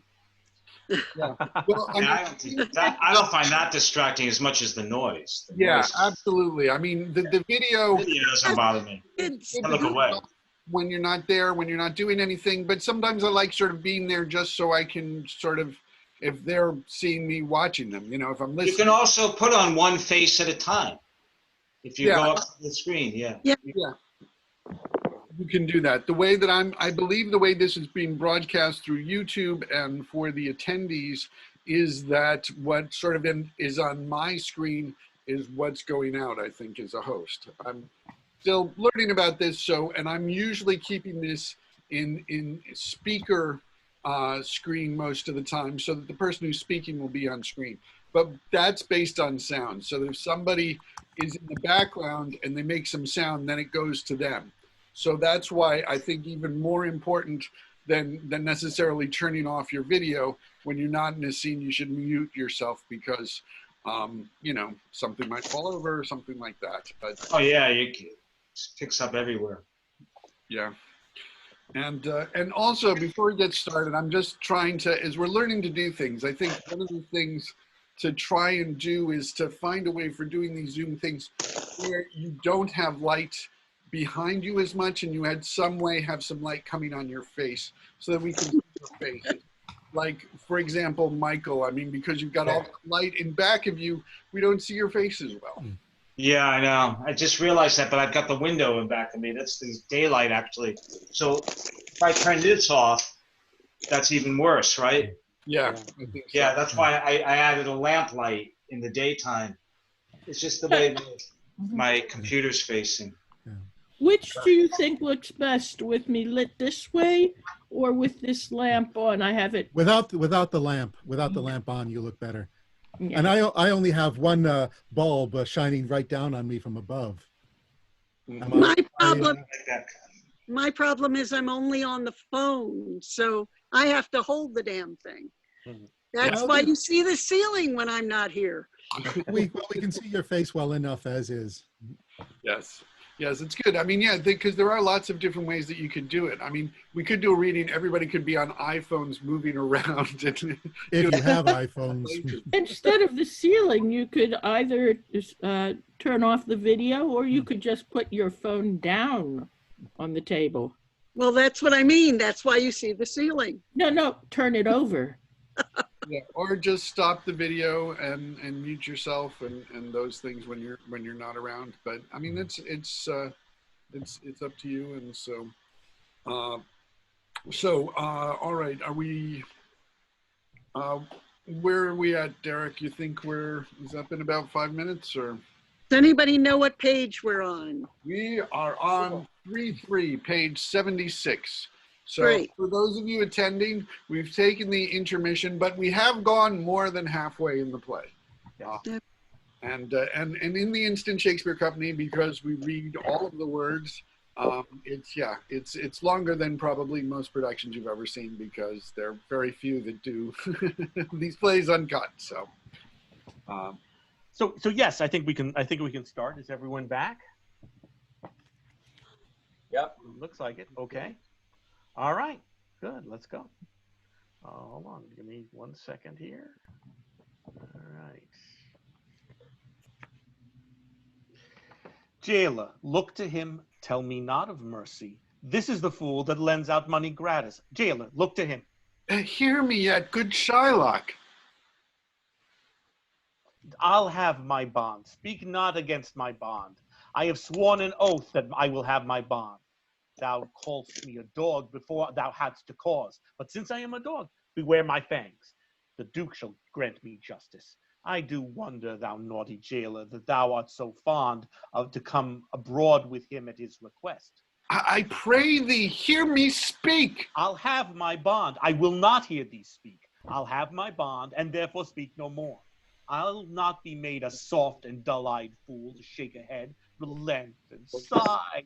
Yield to Christian intercessors. Follow not. I'll have no speaking. I will have my bond. It is the most impenetrable cur that ever kept with men. Let him alone. I'll follow him no more with bootless prayers. He seeks my life. His reason well I know. I oft delivered from his forfeitures many that have at times made moan to me. Therefore he hates me. I'm sure the Duke will not grant this forfeiture to hold. The Duke cannot deny the course of law for the commodity that strangers have with us in Venice. If it be denied, it will much impeach the justice of the state, since that the trade and profit of the city consisteth of all nations. Therefore go. These griefs and losses have so baited me that I shall hardly spare a pound of flesh tomorrow to my bloody creditor. Well, jailer, on. Pray God Bassanio come to see me pay his debt. Then I care not. Madam, although I speak it in your presence, you have a noble and true conceit of godlike amity, which appears most strongly in bearing thus the absence of your lord. But if you knew to whom you show this honor, how true a gentleman you send relief, how dear a lover of my lord your husband, I know you would be prouder of the work than customary bounty can enforce you. I never did repent for doing good, nor shall not now, for in companions that do converse and waste the time together, whose souls do bear an equal yoke of love, there must be needs of a like proportion, of lineaments, of manners, and of spirit, which makes me think that this Antonio, being the bosom lover of my lord, must needs be like my lord.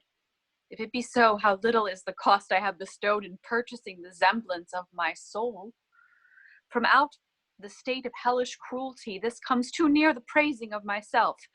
Therefore no more of it. Here other things, Lorenzo, I commit into your hands.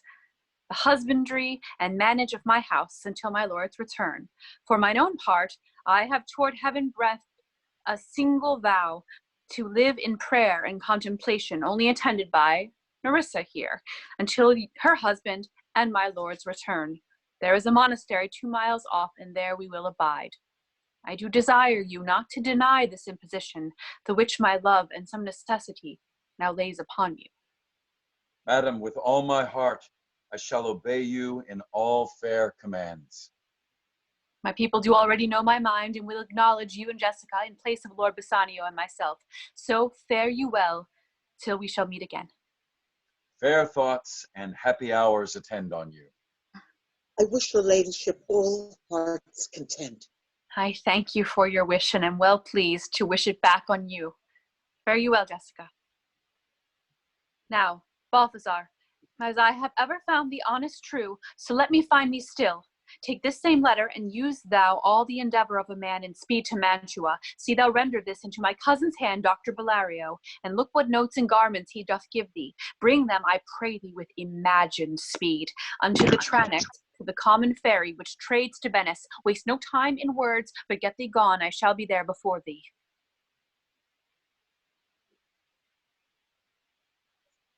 Madam, I go with all convenient speed. Come, Nerissa, I have worked in hand that you yet know not of.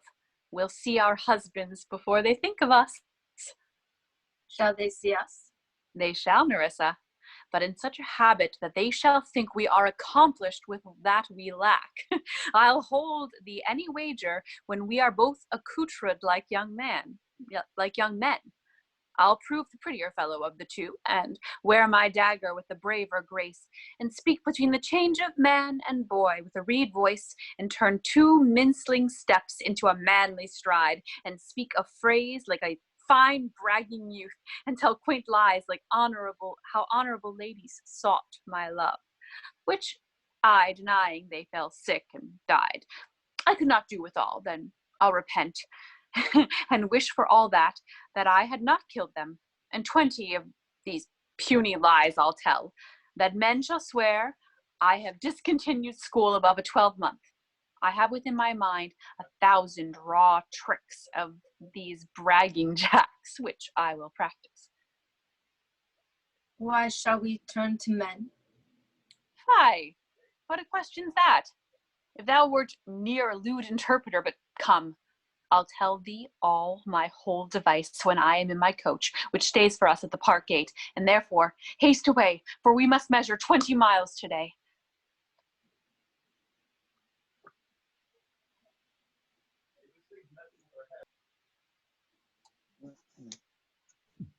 David, your mic is off.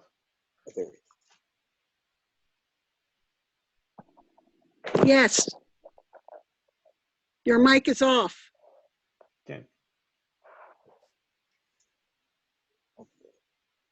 This is my saint. Where is it? There you go. You're on. I'm on? Yeah. Great. Okay. Sorry. Yes, truly, for look you, the sins of the father to be laid upon the children. Therefore, I promise you, I fear you. I was always plain with you, and so now I speak my agitation of the matter. Therefore, be of good cheer, for truly I think you are damned. There is but one hope in it that can do you any good, and that is but a kind of bastard hope neither. And what hope is that, I pray thee? Mary, you may partly hope that your father got you not, that you are not the Jew's daughter. That were a kind of bastard hope indeed. So then sins of my mother should be visited upon me. Truly then I fear you are damned both by father and mother. Thus when I shunned Scylla, your father, I fall into Charybdis, your mother. Well, you are gone both ways. I shall be saved by my husband. He hath made me a Christian. Truly, the more to blame me. We were Christians and now before. Even now, many as could well live one by another. This making of Christians will raise the price of hogs. If we grow all to be pork eaters, we shall not shortly have a rasher on the coals for money. I'll tell my husband Lancelot what you say. Well, here he comes.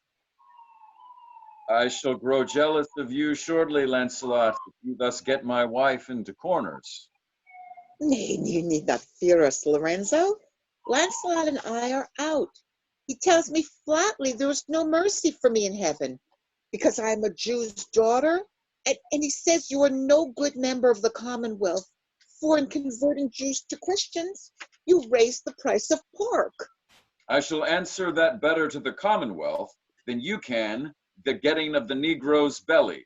The Moor is with child by you, Lancelot. It is much that the Moor should be more than reason, but if she be less than an honest woman, she is indeed more than I took her for. How every fool can play upon the word. I think the best grace of wit will shortly turn into silence, and discourse grow commendable in none only but parrots. Go in, sirrah, bid them prepare for dinner. That is done, sir. They have all stomachs. Goodly Lord, what a wit snapper are you! And bid them prepare dinner. That is done too, sir. Only cover is the word. Will you cover then, sir? Not so, sir, neither. I know my duty. Yet more quarreling with occasion. Wilt thou show the whole wealth of thy wit in an instant? I pray thee understand a plain man in his plain meaning. Go to thy fellows, bid them cover the table, serve in the meat, and we will come in to dinner. For the table, sir, it shall be served. For the meat, sir, it shall be covered. For your coming into dinner, sir, why let it be as humors and conceit shall govern. Oh, dear discretion, how his words are suited. The fool hath planted in his memory an army of good words, and I do know a many fools that stand in better place, garnished like him, that for a tricksy word defy the matter.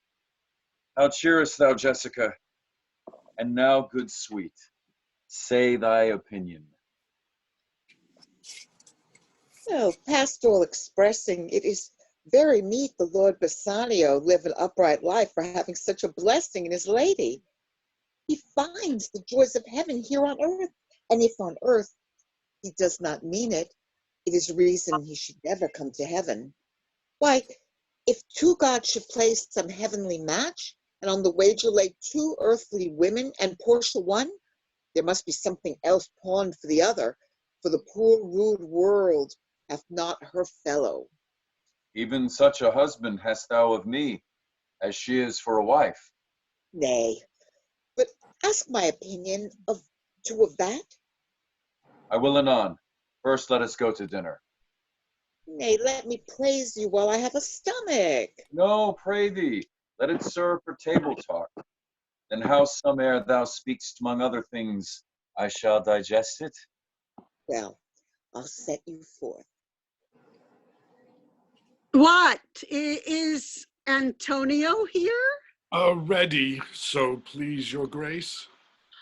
I'm sorry for thee. Thou art come to answer a stony adversary, an inhumane wretch, and incapable of pity, void, and empty from any dram of mercy.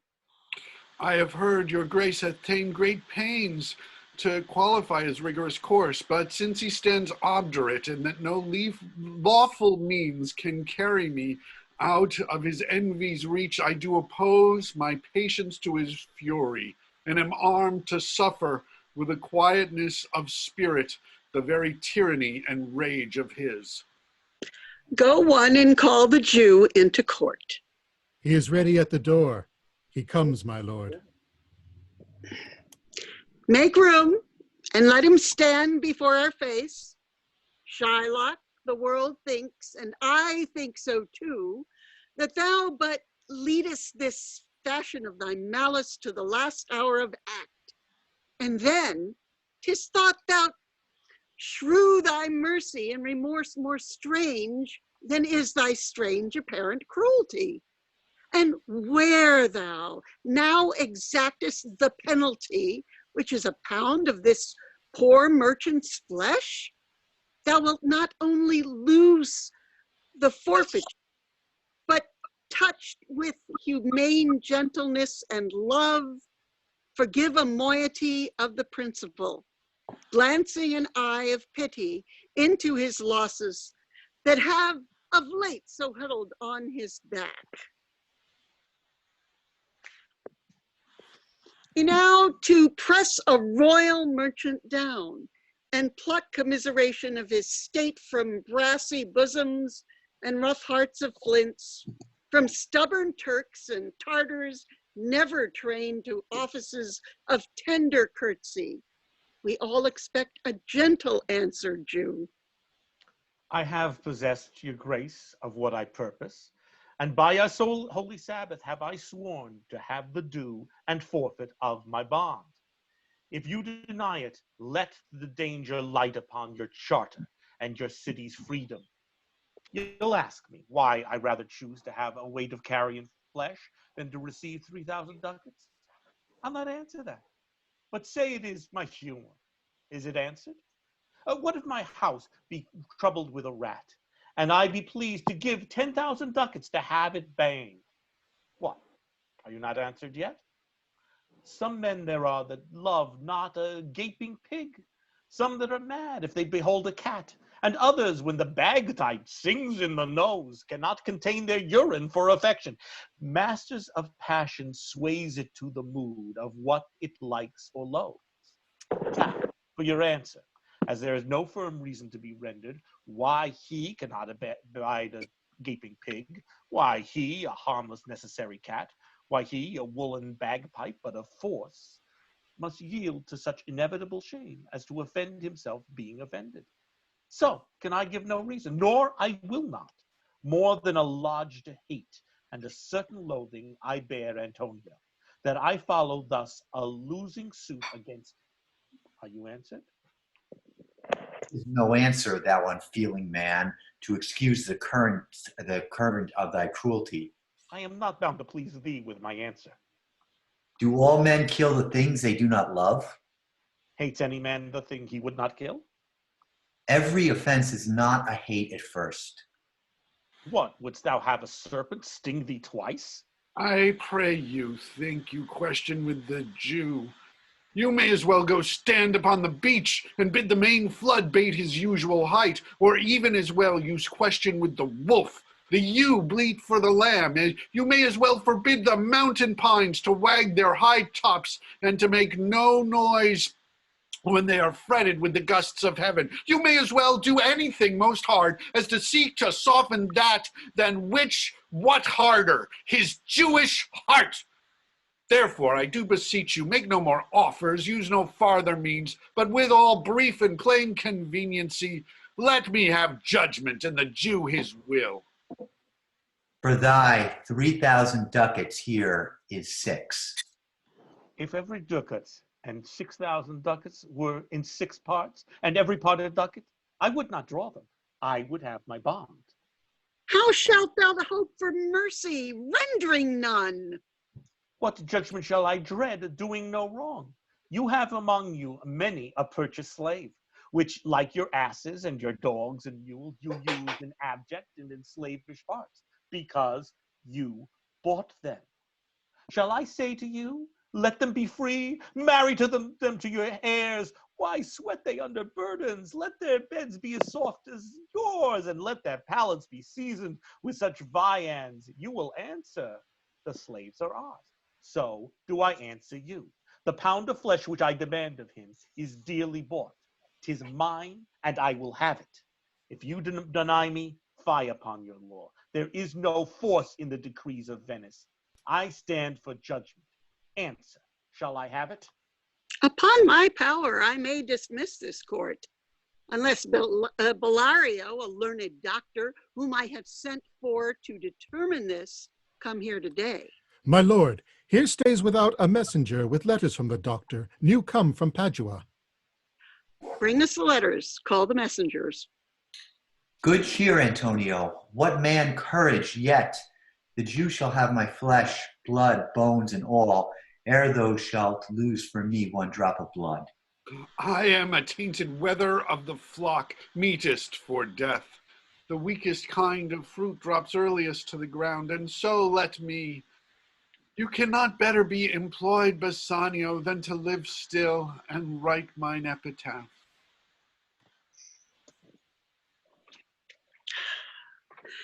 Came you from Padua? From Bellario? From both. My lord Bellario greets your grace. Why dost thou whet thy knife so earnestly? To cut the forfeiture from that bankrupt debt. Not on thy soul, but on thy soul, harsh Jew. Thou makest thy knife keen, but no metal can, no, not thy hangman's axe bear half the keenness of thy sharp envy. Can no prayers pierce thee? No, none that thou hast wit enough to. Oh, be thou damned inexorable dog! And for thy life let justice be accused. Almost makes me waver in my faith to hold opinion with Pythagoras that souls of animals infuse themselves into the trunks of men. My currish spirit governed a wolf, who, hanged for human slaughter, even from the gallows, did his fell soul fleet, and while thou liest in thy unhallowed dam, infused itself in thee. For thy desires are wolfish, bloody, starved, and ravenous. Till thou canst rail the seal from off my bond, thou but offend'st thy lungs to speak so loud. Repair thy wit, good youth, or it will fall to endless ruin. I stand here for law. This letter from Bellario doth commend a young and learned doctor in our court. Where is he? He attendeth here hard by. To know your answer whether you'll admit him. With all my heart. Some 3 or 4 of you go give him courteous conduct to this place. Meantime, the court shall hear Bellario's letter. Your Grace shall understand that at the receipt of your letter, I am very sick. But in the instant that your messenger came in loving visitation, was with me a young doctor of Rome. His name is Balthazar. I acquainted him with the cause in controversy between the Jew and Antonio the merchant. We turned o'er many books together. He is furnished with my opinion, which bettered with his own learning, the greatness whereof I cannot enough commend. Comes with him in my importunity to fill up your Grace's request in my stead. I beseech you, let his lack of years be no impediment to let him lack a reverend estimation, for I never knew so young a body with so old a soul, a bead rather. I leave him to your gracious acceptance, whose trial shall better publish his commendation. You hear the learned Bellario that he writes, and here I take it, is the doctor come. Give me your hand. Came you from old Bellario? I did, my lord. You are welcome. Take your place.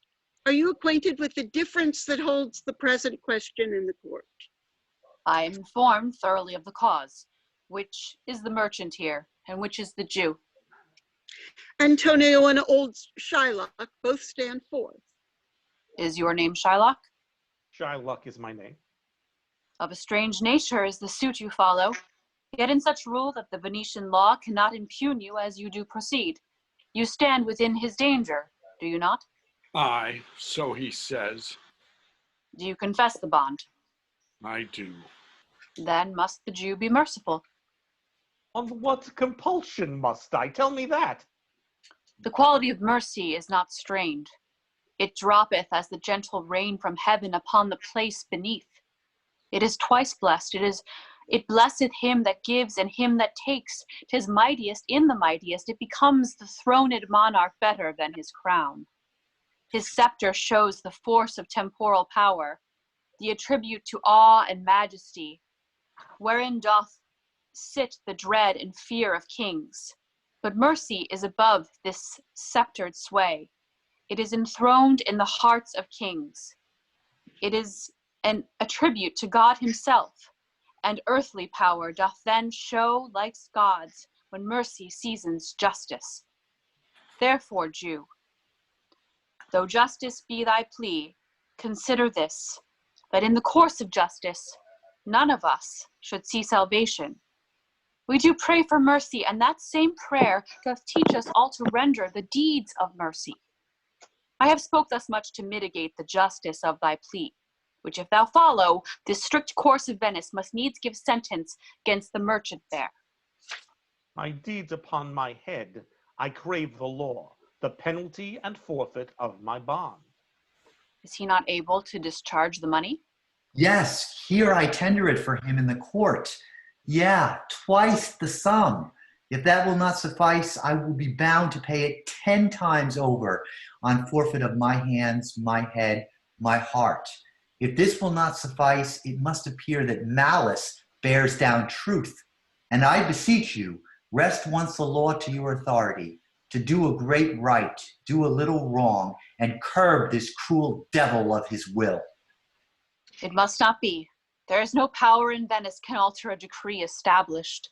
'Twill be recorded for a president, and many an error by the same example will rush into the state. Cannot be. A Daniel, come to judgment. Yes, a Daniel. Oh, wise young judge, how do I honor thee?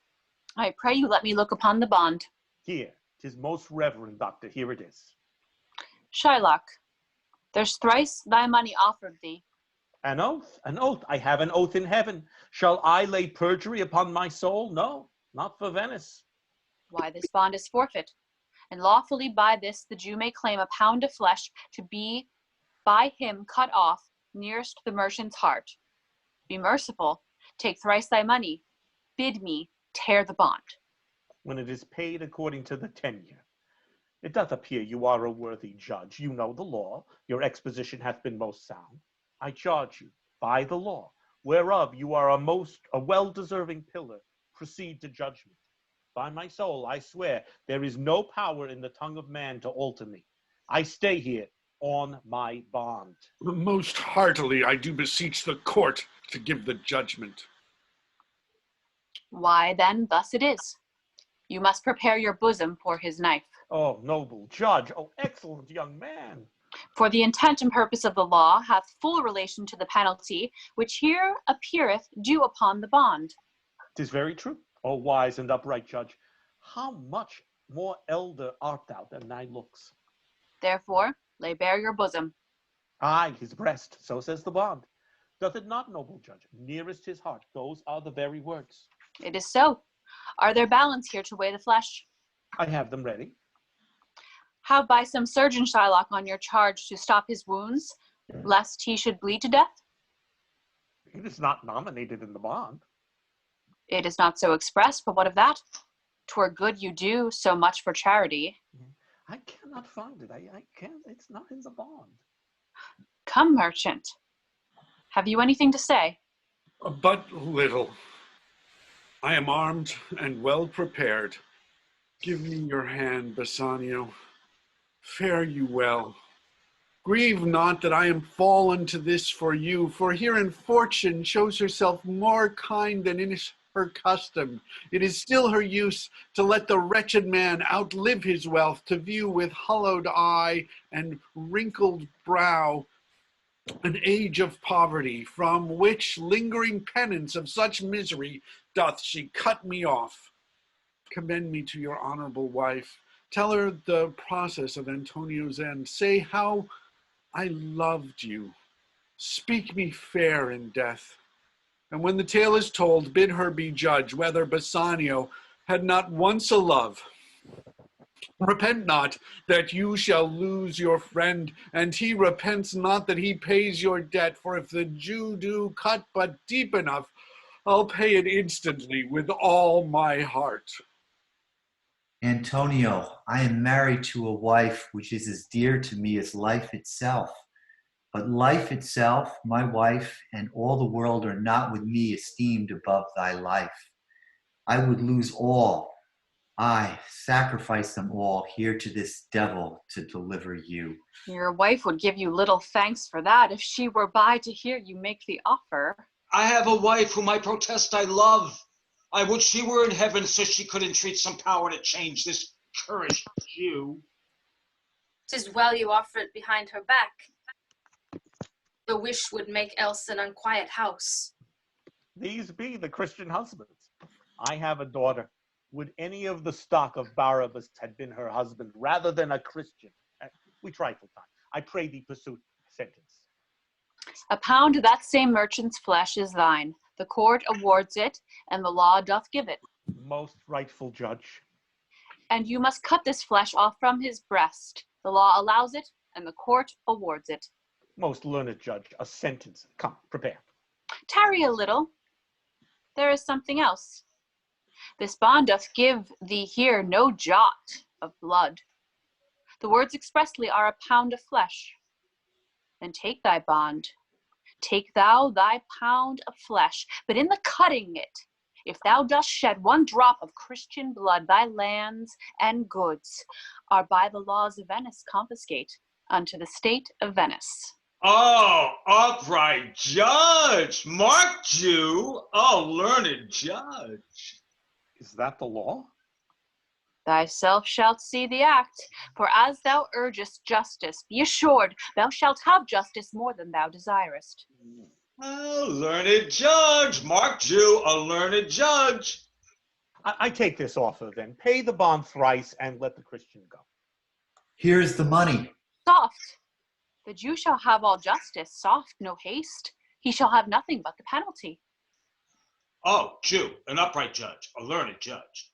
Therefore prepare thee to cut off the flesh, shed thou no blood, nor cut thou less nor more, but just a pound of flesh. If thou takest more or less than just a pound, be it so much as make it light or heavy in the substance, or the division of a 20th part of one poor scruple, nay, if the scale do turn, but in the estimation of a hair, thou diest, and all thy goods are confiscate. Second Daniel, a Daniel Jew. Now, infidel, I had thee on the hip. Why doth the Jew pause? Take thy forfeiture. Give me my principal and let me go. I have it ready for thee. Here it is. He hath refused it to the open court. He shall have merely justice and his bond. Daniel, still say I. A second Daniel. I thank thee, Jew, for teaching me that word. Shall I not have barely my principal? Thou shalt have nothing but the forfeiture to be taken so at thy peril, Jew. Why, then the devil give him good of it. I'll stay. I'll stay no longer. Tarry, Jew. The law hath yet another hold on you. It is enacted in the laws of Venice, if it be proved against an alien that by direct or indirect attempts he seek the life of any citizen, the party against the which he doth contrive shall seize one half his goods, the other half comes to the privy coffer of the state, and the offender's life lies in the mercy of the Duke only, against all other voice. In which predicament I say thou standst, for it appears by manifest proceeding that indirectly and directly too thou hast contrived against the very life of the defendant, and thou hast incurred the danger formerly by me rehearsed. Down, therefore, and beg mercy of the Duke. Beg that thou mayest have leave to hang thyself. Yet thy wealth being forfeit to the state, thou hast not left the value of a corn. Therefore thou must be hanged at the state's charge. That thou shalt see the difference of our spirit, I pardon thee thy life before thou ask it. For half thy wealth, it is Antonio's. The other half comes to the general state, which humbleness may drive unto a fine. I for the state, not for Antonio. Nay, take my life and all. Pardon not that. You take my house. When do you take the prop that doth sustain my house? You take my life. When do you take the means whereby I live? What mercy can you render him, Antonio? A halter gratis, nothing else, for God's sake. So please my lord the Duke and all the court, to quit the fine for one half of his goods I am content. So he will let me have the other half in use to render it upon his death unto the gentleman that lately stole his daughter. 2 things provide and more. that for this favor he presently become a Christian. The other, that he doth record a gift here in the court of all he dies possessed unto his son Lorenzo and his daughter. He shall do this, or else I do recant the pardon that I late pronounced you. Art thou contented, Jew? What dost thou say? I am content. Clerk, draw a deed of gift. I pray you, give me leave to go from hence. I am not well. Send the deed after me, and I will sign it. Get thee gone, but do it. In christening thou shalt have 2 godfathers. Had I been judged, thou shouldst have 10 more to bring thee to the gallows, not to the font. Sir, I entreat you with me home to dinner. I humbly do desire your grace of pardon. I must away this night toward Padua, and it is meet I presently set forth. I am sorry that your leisure serves you not. Antonio, gratify this gentleman, for in my mind you are much bound to him. Most worthy gentlemen, I and my friend have by your wisdom been this day acquitted of grievous penalties, in lieu whereof 3,000 ducats due unto the Jew we freely cope your courteous pains withal. And stand indebted over and above in love and service to you evermore. He is well paid that is well satisfied, and I delivering you, am satisfied, and therein do account myself well paid. My mind was never yet more mercenary. I pray you know me when we meet again. I wish you well, and so I take my leave. Dear sir, of force I must attempt you further. Take some remembrance of us as a tribute, not as fee. Grant me 2 things, I pray you, not to deny me and to pardon me. You press me far, and therefore I will yield.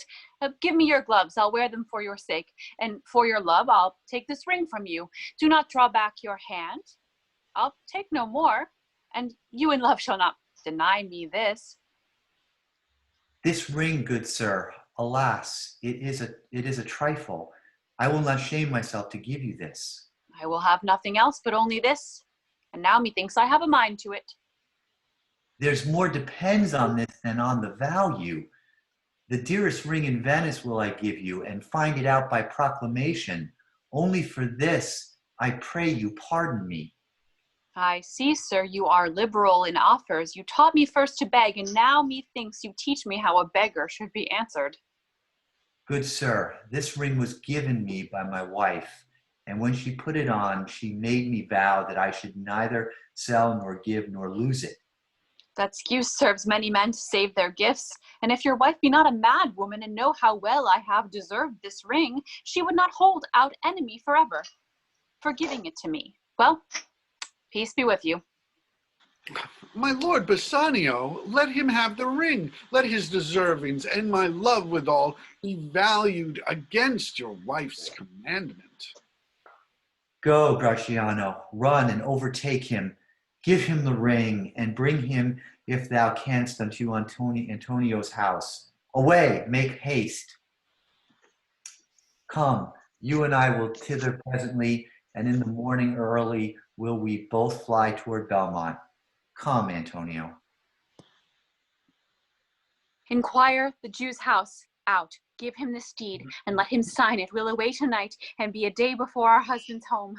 This deed will be well welcome to Lorenzo. Fair sir, you are well overtaken. My lord Bassanio, upon more advice, has sent you here this ring, and doth entreat your company at dinner. That cannot be. His ring I do accept most thankfully. And so I pray you tell him, furthermore, I pray you show my youth old Shylock's house. That will I do. Sir, I would speak with you. I'll see if I can get my husband's ring, which I did make him swear to keep forever. Thou mayst I warrant we shall have old swearing that they did give the rings away to men, but we'll outface them and outswear them too. Away, make haste. Thou knowst where I will tarry. Come, good sir, will you shew me to this house?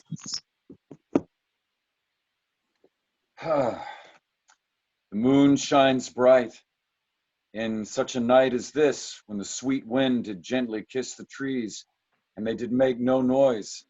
In such a night, Troilus methinks mounted the Trojan walls, and sighed his soul toward the Grecian tents, where Cressid lay that night. In such a night did Thisbe fearfully o'ertrip the dew, and saw the lion's shadow ere himself, and ran dismayed away. In such a night stood Dido with a willow in her hand, upon the wild sea banks, and waft her love to come again to Carthage. In such a night Medea gathered the enchanted herbs that did renew old Essen.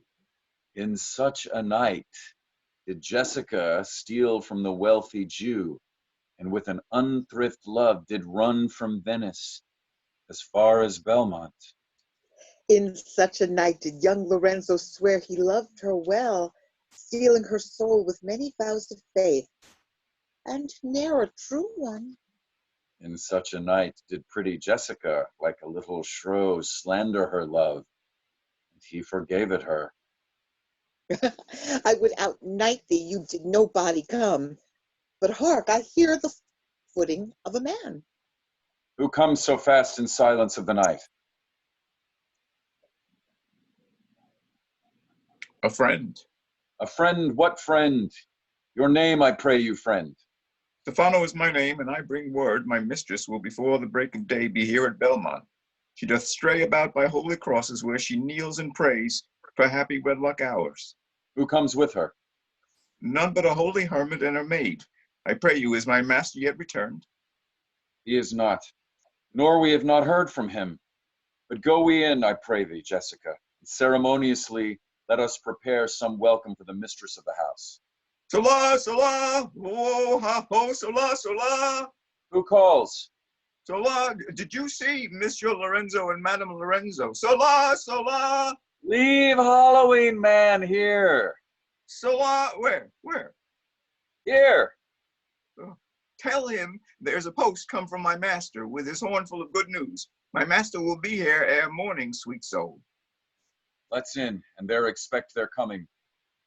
And yet no matter, why should we go in? My friend Stephen, signify pray you within the house, your mistress is at hand, and bring your music forth into the air. How sweet the moonlight sleeps unto this bank. Here will we sit, and let the sounds of music creep in our ears, soft stills, and the night become the touches of sweet harmony. Sit, Jessica. Look how the floor of heaven is thick inlaid with patterns of bright gold. There's not the smallest orb which thou beholdst, but in his motion like an angel sings, still choiring to the young-eyed cherubins. Such harmony is in immortal souls, but whilst this muddy vesture of decay doth grossly close in it, we cannot hear it. Come, ho, and wake Diana with a hymn, with sweetest touches pierce your mistress's ear, and draw her home with music. I am never merry when I hear sweet music. The reason is, your spirits are attentive, for do but note a wild and wanton herd, or race of youthful and unhandled colts, fetching mad bounds, bellowing and neighing loud, which is the hot condition of their blood. If they but hear perchance a trumpet sound, or any air of music touch their ears, you shall perceive them make a mutual stand. Their savage eyes turn to a modest gaze by the sweet power of music. Therefore the poet did feign that Orpheus drew trees, stones, and floods, since not so starkish, hard, and full of rage, but music, for time doth change his nature. The man that hath no music in himself, nor is not moved with concord of sweet sounds, is fit for treason, stratagems, and spoils. The motions of his spirit are dull as night, and his affections dark as Erebus. Let no such man be trusted. Mark the music. That light we see is burning in my hall. How far that little candle throws his beams. So shines a good deed in a naughty world. When the moon shone, we did not see the can. So doth the greater glory dim the less. A substitute shines brightly as a king until a king be by, and then his state empties itself as doth an inland brook into the main of waters. Music, hark! Is it your music, madam of the house? Nothing is good I see without respect. Methinks it sounds much sweeter than by day. Silence bestows that virtue on it, madam. The crow doth sing as sweetly as the lark, when neither is attended. And I think the nightingale, if she should sing by day, when every goose is cackling, would be thought no better a musician than the wren. How many things by season seasoned are, to their rate praise and true perfection. Peace, how the moon sleeps with Edmundin, and would not be awaked. That is the voice, or I am much deceived of Portia. He knows me as the blind man knows the cuckoo by the bad voice. Dear lady, welcome home. We have been praying for our husband's welfare, which speed we hope the better for our words. Are they returned? Madam, they are not yet, but there is come a messenger before to signify their coming. Go in, Nerissa. Give order to my servants that they take no note at all of our being absent hence. Nor you, Lorenzo, Jessica, nor you. Your husband is at hand. I hear his trumpet. We are no telltales, madam. Fear you not. This night, methinks, is but the daylight sick. It looks a little paler. 'Tis a day, such as the day is when the sun is hid. We should hold day with the antipodes. If you wish, if you would walk in absence of the sun. Let me give light, but let me not be light. For a light wife doth make a heavy husband, and never be Bassanio, so for me. But God sort all. You are welcome home, my lord. I thank you, madam. Give welcome to my friend. This is the man, this is Antonio, to whom I am so infinitely bound. You should in all sense be much bound to him, for as I hear, he was much bound for you. No more than I am well acquitted of. Sir, you are very welcome to our house. It must appear in other ways than words, therefore I scant this breathing courtesy. By yonder moon, I swear you do me wrong. In faith, I gave it to the judge's clerk. Would he were guilt that had it for my part, since you do take it, love, so much at heart. A quarrel, ho already, what's the matter? About a hoop of gold, a paltry ring that she did give me, whose posy was for all the world like cutler's poetry upon a knife. Love me and leave me not. What talk you of the poesy or the value? You swore to me when I did give it to you that you would wear it till the hour of death, and that it should lie with you in your grave. Though not for me, yet for your vehement oaths, you should have been respective and kept it. Gave it a judge's clerk, but well I know the clerk will near wear hair on his face that had it. He will, and if he live to be a man. If if a woman live to be a man. Now, by this hand, I gave it to a youth, a kind of boy, a little scrubbed boy, no higher than thyself. The judge's clerk, a prating boy that begged it as a fee. I could not for my heart deny it here. You were to blame. I must be playing with you to part so slightly with your wife's first gift. A thing stuck on with oaths upon your finger, and so riveted with faith unto your flesh. I gave my lord a ring, and made him swear never to part with it, and here he stands. I dare be sworn for him he would not leave it, nor pluck it from his finger for the wealth that the world masters. Now, in faith, Gratiano, you give your wife too unkind a cause of grief, and twere to me, I should be mad at it. Why, I were best to cut my left hand off and swear I lost the ring defending it. My lord Bassanio gave his ring away unto the judge that begged it, and indeed deserved it too. And then the boy, his clerk, that took some pains in writing, he begged mine. And neither man nor master would take aught but the 2 rings. What ring gave you, my lord? Not that I hope which you received of me. If I could add a lie into a fault, I would deny it. But you see my finger hath not the ring upon it. It is gone. Even so void is your false heart of truth. But heaven, I will ne'er come in your bed until I see the ring. Nor I in yours, till I again see mine.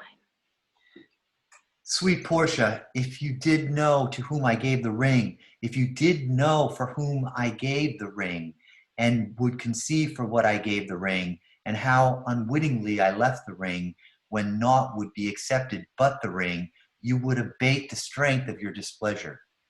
If you had known the virtue of the ring, or half her worthiness that gave the ring, or your own honor to contain the ring, you would not then have parted with the ring. What man is there so much unreasonable, if you had pleased to have defended it with any terms of zeal, wanted the modesty to urge the thing held as a ceremony? Nerissa teaches me what to believe. I'll die for it. But some woman had the ring?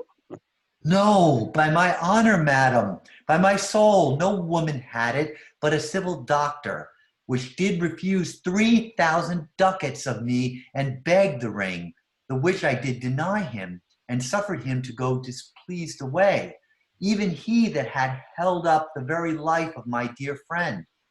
What should I say, sweet lady? I was enforced to send it after him. I was beset with shame and courtesy. My honor would not let ingratitude so much besmear it. Pardon me, good lady, for by these blessed candles of the night, had you been there, I think you would have begged the ring of me to give the worthy doctor. Let not that doctor e'er come near my house, since he hath got the jewel that I loved. And that which you did swear to keep from me, I will become as liberal as you. I'll not deny him anything I have. No, not my body, nor my husband's bed. Know him I shall. I am well sure of it. Lie not a night from home. Watch me like Argos. If you do not, if I be left alone, now by mine honor, which is yet mine own, I'll have the doctor for my bedfellow. And I his clerk, therefore be well advised how you do leave me to mine own protection. Well, do you so? Let me not take him then, for if I do, I'll mar the young clerk's pen. I am the unhappy subject of these quarrels. Sir, grieve not you. You are welcome notwithstanding. Portia, forgive me this enforced wrong, and in the hearing of these many friends, I swear to thee, even by thine own fair eyes, wherein I see myself. Mark you but that? In both my eyes he doubly sees himself, in each eye one. Swear by your double self, and there's an oath of credit. Nay, but hear me, pardon this fault, and by my soul I swear I never more will break an oath with thee. I once did lend my body for thy wealth, which but for him and had your husband's ring had quite miscarried. I dare be bound again, my soul upon the forfeit, that your lord will never more break faith advisedly. Then you shall be his surety. Give him this, and bid him keep it better than the other. Ah, here, Lord Bassanio, swear to keep this ring. By heaven, it is the same I gave the doctor. I had it of him. Pardon, Bassanio, for by this ring the doctor lay with me. And pardon me, my gentle Graziano, for that same scrabbit boy, the doctor's clerk, in lieu of this last night did lie with me. Why, this is like mending of high waves. In summer, when the waves are fair enough, what? Are we cuckolds? Yeah, we have deserved it. Speak not so grossly. You are all amazed. Here is a letter. Read it at your leisure. It comes from Padua, from Bellario. There you shall find that Portia was the doctor, Nerissa there her clerk.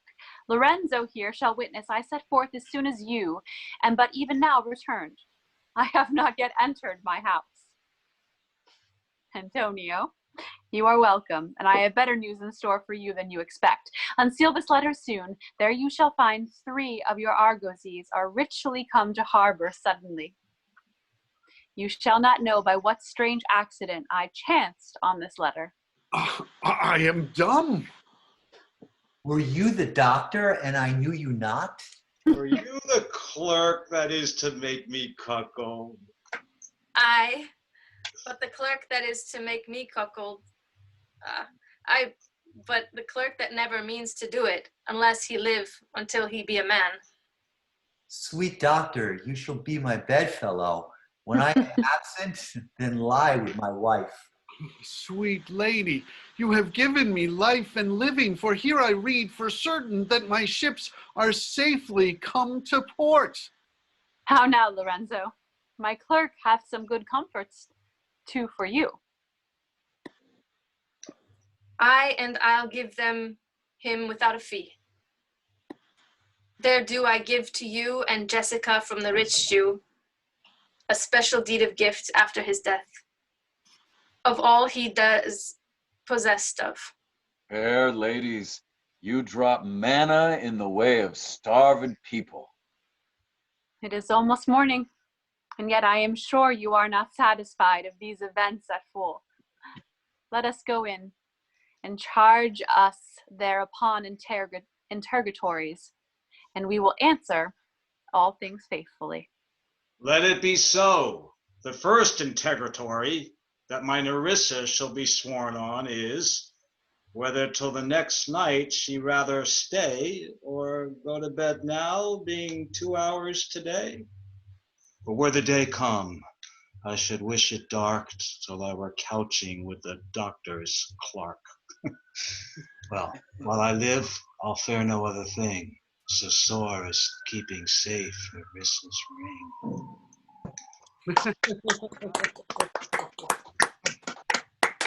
Yay, thank you all. Thank you all very much. Wonderful job, everyone. Yes, very well done. Excellent. And of course, going out on that last joke, I mean, it's just really, really great when we have a closing vagina. A closing funny. Yeah.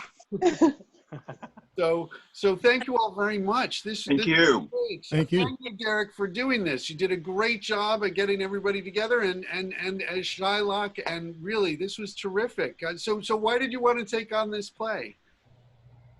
I did this play last year. It's very good, and Shylock's a wonderful role. Oh, Yeah, I do have to agree with you on that. It's interesting. I mean, like, it's 20 years since I run this thing. I can basically probably put together a reading whenever I want to do a part. But one of the parts that has been like the most sort of interesting to me is Shylock, because I think it's just so great that I mean, it's really horrible what they do to him, but in some ways he does bring it on himself. And I mean, I know that sometimes, I mean, like in Stephen Berkoff's thing, they've told as Shakespeare's villains, he put him on as a villain. And there's a villain to him, but there's just such a wonderful humanity that so much I think of. I've found that in doing it comes out of the hurt that he feels of having his daughter taken from him. Has anybody ever seen the PBS series Shakespeare Uncovered? Because in the 3rd season, they did a fantastic episode dealing with The Merchant of Venice, hosted by F. Murray Abraham. Oh, wow. Yeah. Oh, I saw him as Shylock, and he was really terrific. Yeah, and he actually travels to Venice to walk the places where Shylock may have walked. Yeah. So, well, was Shylock, were there money launderers in Venice at that time? Of course. Which ones? Well, one of the interesting things about Venice is that it was its own little nation city-state. You know, they were independent. That's it was like a country. That's why you have the Merchant of Venice, Othello, more of Venice. People knew about Venice because it was so important as a port for international trade. Exactly. Which is a reference to the idea that it's like the laws have to be upheld, because it really was a very important place and center for international trade and basically an independent country. But the joke is that Shakespeare never visited Venice in his life. Now, what I'm asking is whether there were Jewish moneylenders in Venice. Yes, at that there time. were. Absolutely. It was the only trade they were allowed to do, because they were kept in the Jewish ghetto almost. And slaughterers. Right. Yeah. And actually, I mean, one of the things in the Al Pacino movie of Merchant of Venice, which has some good things, some things I'm not as wild about it is, but they do give you a sense of the portrayal of like the fact the ghetto in Venice where they would be locked in, where the Jews would be locked in. and which is my understanding was is sort of historically accurate of that. But that because Christians couldn't lend money, that the Jews had to do it, and so you needed them. Except, of course, in England, there weren't any Jews. I mean, because all of the Jews had been thrown out earlier, and most of the people who were allowed to sort of be there were Jews who had converted to Christianity. And but I just think Shylock is just as a Jew and as a person, he's just really, really fascinating. Is there anything else you wanted to say about him, Derek? Or I saw one production up at Stratford where they made the choice that Tubal is at the trial, and when Shylock insists on having his bond, even when Bassanio offers him all this money, Tubal turns his back on it. And I thought that was a great choice. You know, so we obviously can't do that here, but yeah. And someday if I do a production, You can swivel around in your chair. yeah. But you have to. But in my view, there is one point where Antonio becomes absolutely unlikable when he insists that Shylock be made a Christian. For me personally, that is the one point where I really hate Antonio. He didn't need to do this, but he did. Yeah, because it's like you'll become a Christian now, and so now you can't do the one job you've been able to do. That's really they also took everything from him. Right. So, you know, And how do you force someone to become of a religion that they do not believe? I mean, there was indeed Jews forced to become Christians or say they were Christians, but there's no way that one can compel someone's mind to actually adopt the other religion. Which is why there are some schools of thoughts that Shylock died shortly after this trial, because his heart and his spirit were completely broken. Yeah, I've heard that that's often done, and I think I actually didn't see. I saw one production of the 1973 version with Laurence Olivier. I think that was one of the first ones that played on that theme. Did anybody, you all saw the one Daniel Sullivan directed in the park, did you, in 2010? No, Yes. I didn't. No. I did. I still remember what he was doing with that production was so brilliant. Do you remember the last scene where everybody exits but Jessica, and she's sitting there with the deed? And he took his time to have her look right upstage where Lorenzo had just exited, then back at the deed, then upstage, then back at the deed. She throws the deed into the pond, blackout. And to me, it was just such a clear message that she said, look, the money's going to go to him and I don't want him to have it. That's what I got from it. I just wonder if anybody else got that. Yeah. Yeah, well, I mean, that is the thing, is that also Jessica is like a lot of other characters who are strong female characters and then in the end have almost nothing to say. And, which is... I didn't think she was a strong character. No, not at Really? I mean, the fact... No, I mean, she her own life behaves in it. She's behaving in a horrible way. If she simply loved Lorenzo and wanted to go off with him, that's one thing. But to steal her father's jewelry and to give the ring that her mother gave her father for engagement for a monkey, you know, she was behaving abominably. Yeah. She could have stolen away with her lover without stealing anything. Well, I don't know about that. I mean, she has a right to try to live as well, and some of that money would have a right gone to her to steal anyway. her father's stuff if she didn't accept the way her father wanted her to live. She was emancipating herself from him and from his support. Well, it is also possible that Lorenzo may have hinted or made a slight suggestion, because we don't know what his own financial status was. They Mhm. partied with the money, yeah. And the thing that's what I like so much about the Daniel Sullivan was that the whole moon scene of her and Lorenzo is a fight and a realization that she might have just made a big mistake in her life. Yeah. And that's why I thought it was so brilliant. It was like, it was not a romance scene at all. It was a scene full of guilt and remorse, on her side. That's interesting. Oh, it was brilliant. Yeah. Yeah. He did a wonderful job. Bill Hecht. Do you think she could have been protecting herself in some way by throwing out the deed in that? Yes, that's to me, that's what he was saying, is that, look, the money's not going to go to me, it's going to go to him, and I don't want it to go to him. She wasn't throwing the deed out to have nothing to do with her father. She was throwing the deed out because she knew it was going to go to her husband. Right. And, okay. Yeah, we're on the same page. but yet, in the New York Times review, I looked at the comments. I mean, it was so clear. Daniel Sullivan could have made it clearer, but yet, even still, you'll see what you want to see. For example, one woman's comment was, she doesn't need her father's money. I said, no, that's not why she threw it out. How he made it so clear. But, people will still see what they want to see, that she was just throwing it away because it was his.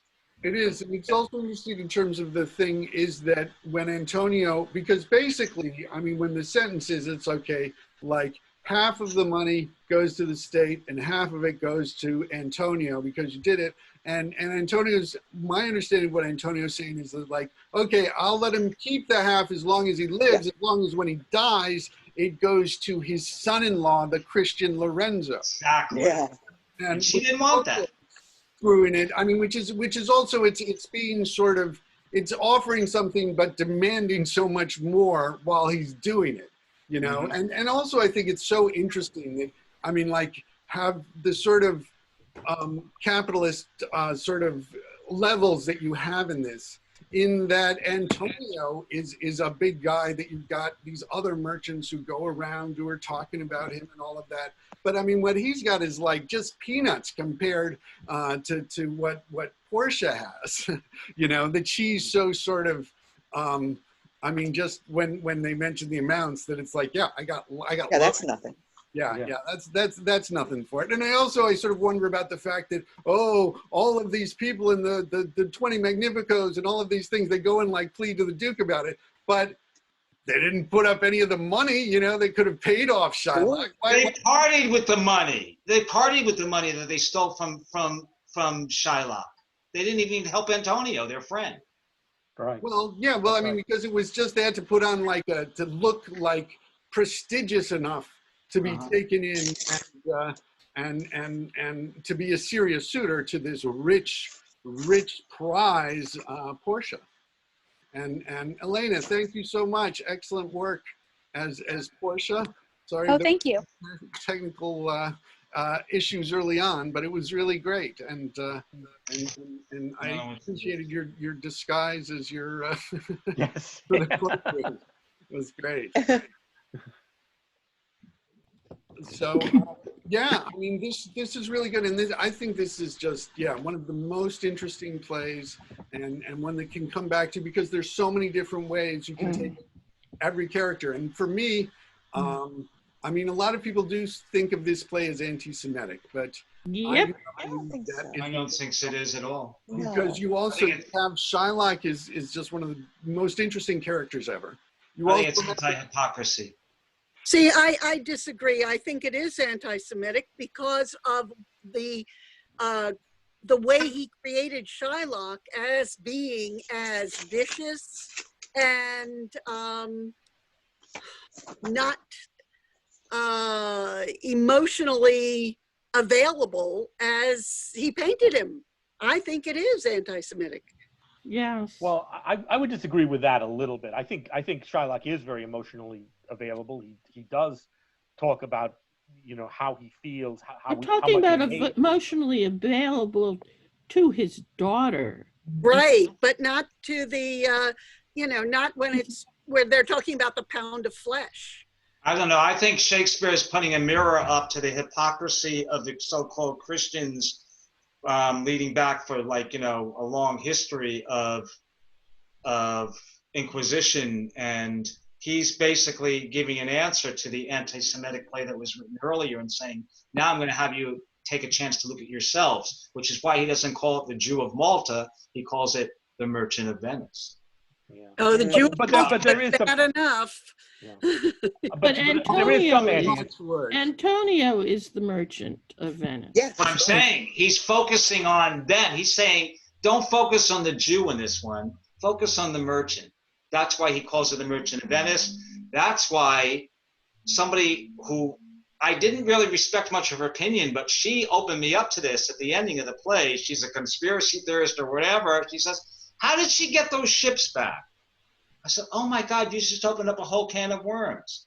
Yeah. Because if Portia's father was a merchant, and Jews can't be merchants, and Antonio's another top merchant, that the subtext of that, of the playing, to make the character full, is that she's not just helping her husband's friend out of nepotism. She's helping him out of guilt, because those ships were stolen by her father's people.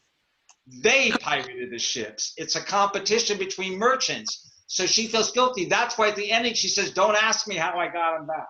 Yeah, you shall not know by what. Actually, it's just that she got the letter. She doesn't say anything about getting the ships back. Yeah, She but just said she's that she got the information. But she has the information about it. She That's knows right. what happened to them. Right. But the ships, it says that it's said that the ships, Some of them had come to port. it had crashed on rocks. Well, I guess I would probably have to ask Lily Robb what she was thinking when she played it, because that's what I got, and that's what Carlotta got. And even just the way she held her hand up, she says, double it, double the money. I'm saying, oh my God, this is so loaded. This is not just about her feeling sorry for her husband's friend. She knows about it. You could feel it in her body language, just walking across the stage. And if Carlotta got it, I said, oh, I said, that must be what she was playing. And it makes the character so much more fuller. You know what I mean? That if that's her other reason that she's got to get this back, is that she really screwed up. She screwed her friend, her husband's friend, you know? And he has a whole other motive. He just wants to break up his marriage. He wants Bassanio back. That's why he says to him, he says, go get the ring, give her the ring, give him the ring. Oh, that's an interesting thing. You could have it. Well, yeah, but Antonio wouldn't know at the beginning anyway. No. It's sort of wild that they just married. Both of them just got married, and then they don't recognize their wives. But, you know. That's a great way to break up a marriage. Because he's in love with them. Well, the words in the text here, at first they were going to get married before he left, and then she says, go right away. So apparently, according to that, she said, don't wait for us to get married. No, actually, she said, dispatch all business and be gone. Yeah, dispatch all business and be gone, which is the marriage. So yeah. They so it was probably just a quick marriage before the local priest, and then yes. But very clearly it's sort of the implication that it's a marriage but no wedding night. Exactly. Yeah. And Antonio, to me, why didn't they come with their husbands openly? Why what? Why couldn't they just come with their husbands? Well, I mean, I think actually in some of the ways what Michael's been talking about in terms of this sort of conspiracy thing of how powerful and connected Portia's family is. I mean, why should she? When she can do this, I mean, the husbands would never sort of, you're going to pretend to be a judge? I'm not going to do that. Why? Women can't give men that kind of information because they don't know how to deal with it. Portia knows how to deal with it and how to save Antonio's life, and she does it. So it also proves that she's a lot smarter than her husband or any other of the males. She's a businesswoman. Double the money. What did she say? I love that line. Double it. Double the money. Yeah, she learned from her father. That's what the I think that's how they used it in the National Theater production starring Henry Goodman as Shylock. And I think she's kind of on to Antonio's sleaziness at the very ending too. When she says, "Sir, you're welcome," he says, "I am the cause of all this." I think she's actually saying, yeah, you know, you are, so just shut up.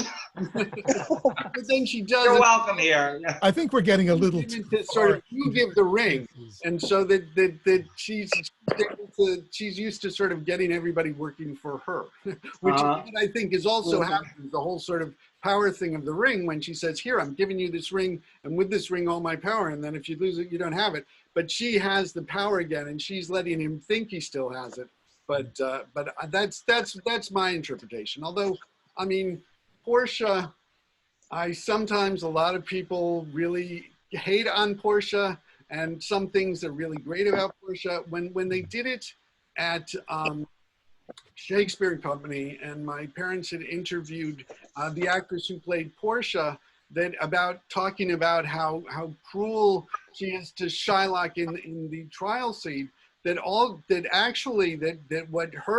she was understanding it was that if Shylock was able to go ahead and kill Antonio, then all hell would have broken loose, and Shylock would have gotten killed, you know? And so that even though she's making Shylock suffer, she is doing it to save his life, which I thought was an interesting thing. And it's an interesting thing in that these characters, there's so many different ways that you can put their stories together. And well, so, I mean, if you're going to play anybody with a bad motive, the character, when you're playing them, you can't tell yourself you have a bad motive. You got to always tell yourself you got a good motive, right? Just like all creeps do. Like, and they always tell them they're doing it for a good reason. Yes. The devil, as we have some of the great lines from this one, the devil can cite scripture for his purpose. Right. I love that one. Yes. Michael, why are you speaking to us in the dark? He has the lighting is bad. I keep trying to adjust the lighting. It's not. See, like. Wait. That's much better. Yeah, but now you can't see my head there. Yeah. It's because I'll just messing around with the lighting. I guess because we've done evening ones where I put the backlight on and I was lit better, but maybe I'll try moving the thing from the next reading. Yeah. Well, or you could just lower the curtains or the blinds. I don't have blinds or curtains. I have plants. Yeah. Anyway, yeah, this was a lot of fun, and I think I figured out now how I can put my own screen up because I was able to do that. Was anybody else able to do that? What? I was, yeah. I have it on my left side of my screen. It was fine.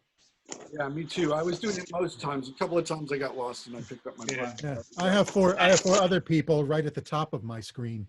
Right. I screwed it up a few times. I'm sorry, I missed some lines, but I couldn't. The screen was.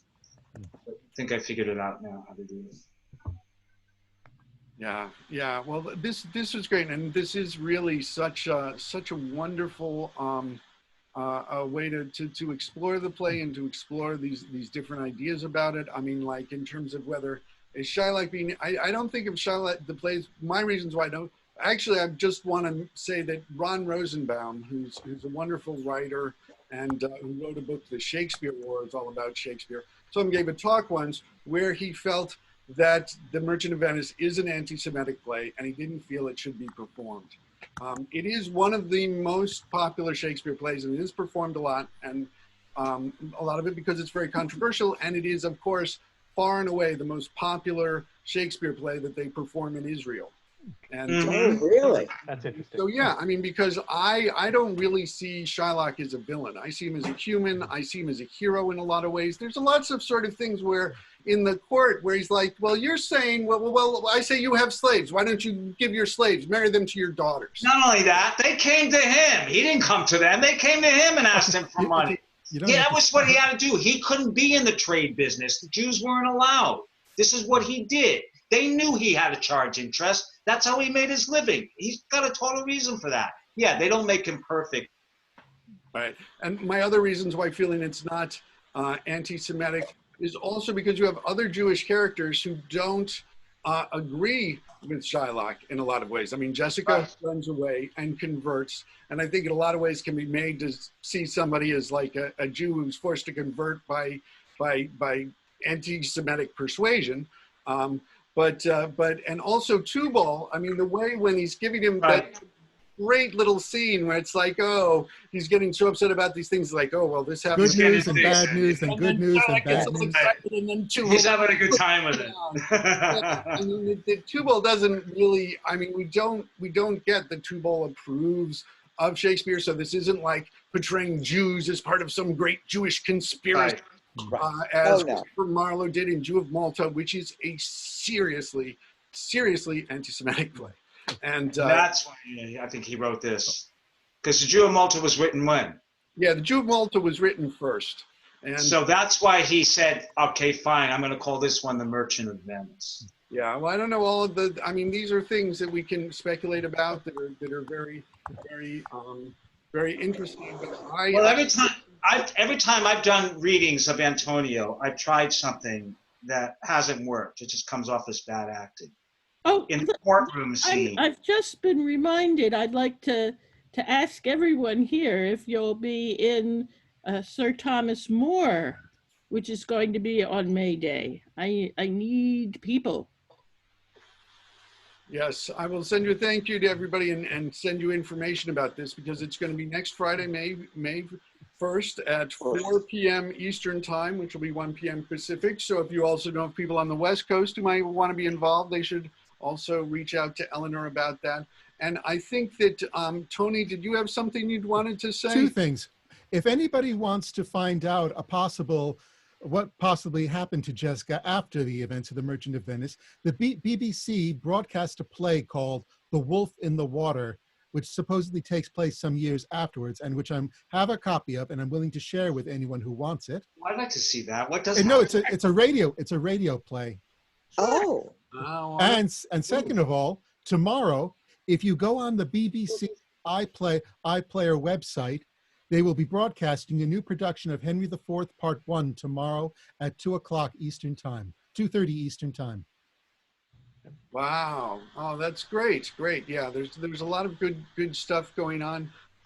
There was, Michael, did you just have one thing you want to finish up with? No, it was too long. It was just about making a choice of playing Antonio as that the moment he says a pound of flesh early on, without letting on, Antonio knows he's got it because he knows the law. Oh, Antonio's some sort and the whole courtroom scene is a big put on by Antonio because he knows he's got it. I don't think that's a dramatically strong choice. I mean, it just seems to me that Antonio he feels so confident. It's like, that's ridiculous. All right, but the other thing is that it could make it very comical. Then is still, even if he doesn't know, and it's not it's a strong choice. If you make it that he knows the law, then that really loses some of the dramatic tension. Okay, fine. Then how about this? If making the strong choice, which is what I was going through, is that he doesn't know, but he's learning in court the same way that Shylock is. But he goes from this horrible remorse of self-pity, and he's going to lose his life and wants everybody to feel sorry for him, to this cocky, just very cold when he gives that speech, so that do you know what I'm saying? In other words, I'm trying to get from desperation to coldness. Yeah, if you keep it in the courtroom scene, then it makes more sense. Comical, right? Yeah. But yeah. So, anyways, yeah, he's great, and there really are fascinating characters. I think that that Graziano is an anti-Semitic character, Definitely. but that doesn't make the play anti-Semitic. I think we also. I really take Michael's point about this is called The Merchant of Venice, not The Jew of Venice, because we should look at the way these Christians behave. And the hypocrisy of them. I mean, with Portia, with all of this beautiful speech about the quality of mercy, and then showing Shylock no mercy. And what is all this crap about the ring? They're trying to forget what they did. Yeah. Well, and anyways, Derek, this was a terrific reading. Thank you so much for putting it together. Since you put it together and you did a great job at Shylock, if you have any sort of final words you want to say before we. No final words. Thank you, everyone. Thank you. And if anybody wants The Wolf in the Water, email me and I'll send it out to you. Okay, great. Yes, yes. And I'll be sending out more things. We are having another sort of little Shakespeare event tomorrow at 4 p.m. Eastern time on April 26th, basically because we were going to do a thing on April 26th at the Jefferson Market Library. And I figured if we said we were going to do a date, we should do a date here. And it will be similar to what we did on Thursday on Shakespeare's birthday, where it's a sort of Shakespeare free-for-all where people can bring things to do, bring things to talk about. Tony was there at the last thing we did, and we everybody got a chance to sort of like share a speech, and we had some fun time, and we can talk some other things about Shakespeare, especially since also April 26th is a real historical date in terms of Shakespeare's life, and that is the date that his baptism was registered, you know. So that we know, yes. That's when he was baptized. So we know that. We don't know April 23rd was necessarily his birthday. Right. But April 26th is like the beginning of the historical register on Eulomius Shakespeare, as it looks like, and it William Shakespeare that they spelled with a G, of course, you know. So, so we're going to do that. Next Friday, we are going to have the May Day Thomas More reading at 4 p.m., which if you want to be in, if you can be in, or if you know other people who might be interested, have them get in touch with Eleanor. Please pass the word. Yes, EEFWWW@yahoo.com is Eleanor's email address. And then also next Saturday, at 1 p.m., we're doing Richard II. And the Saturday following that, May 9th, at 1 p.m., we'll be doing As You Like It. And that's the schedule of what we have so far. And as we schedule more things, we'll let you know as people have other things that readings that they'd like to do.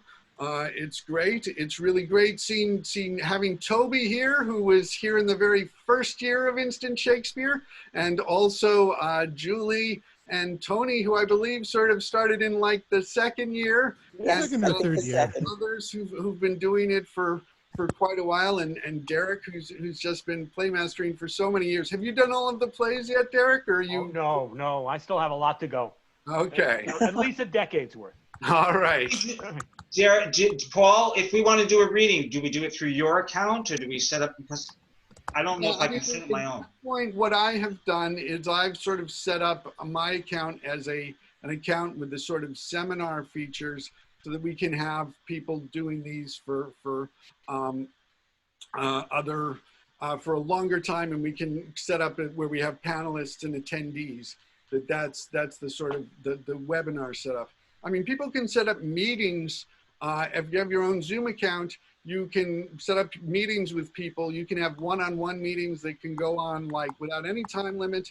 If you have more than like 2 people, then you either have a 40-minute limit for a meeting, right? Or you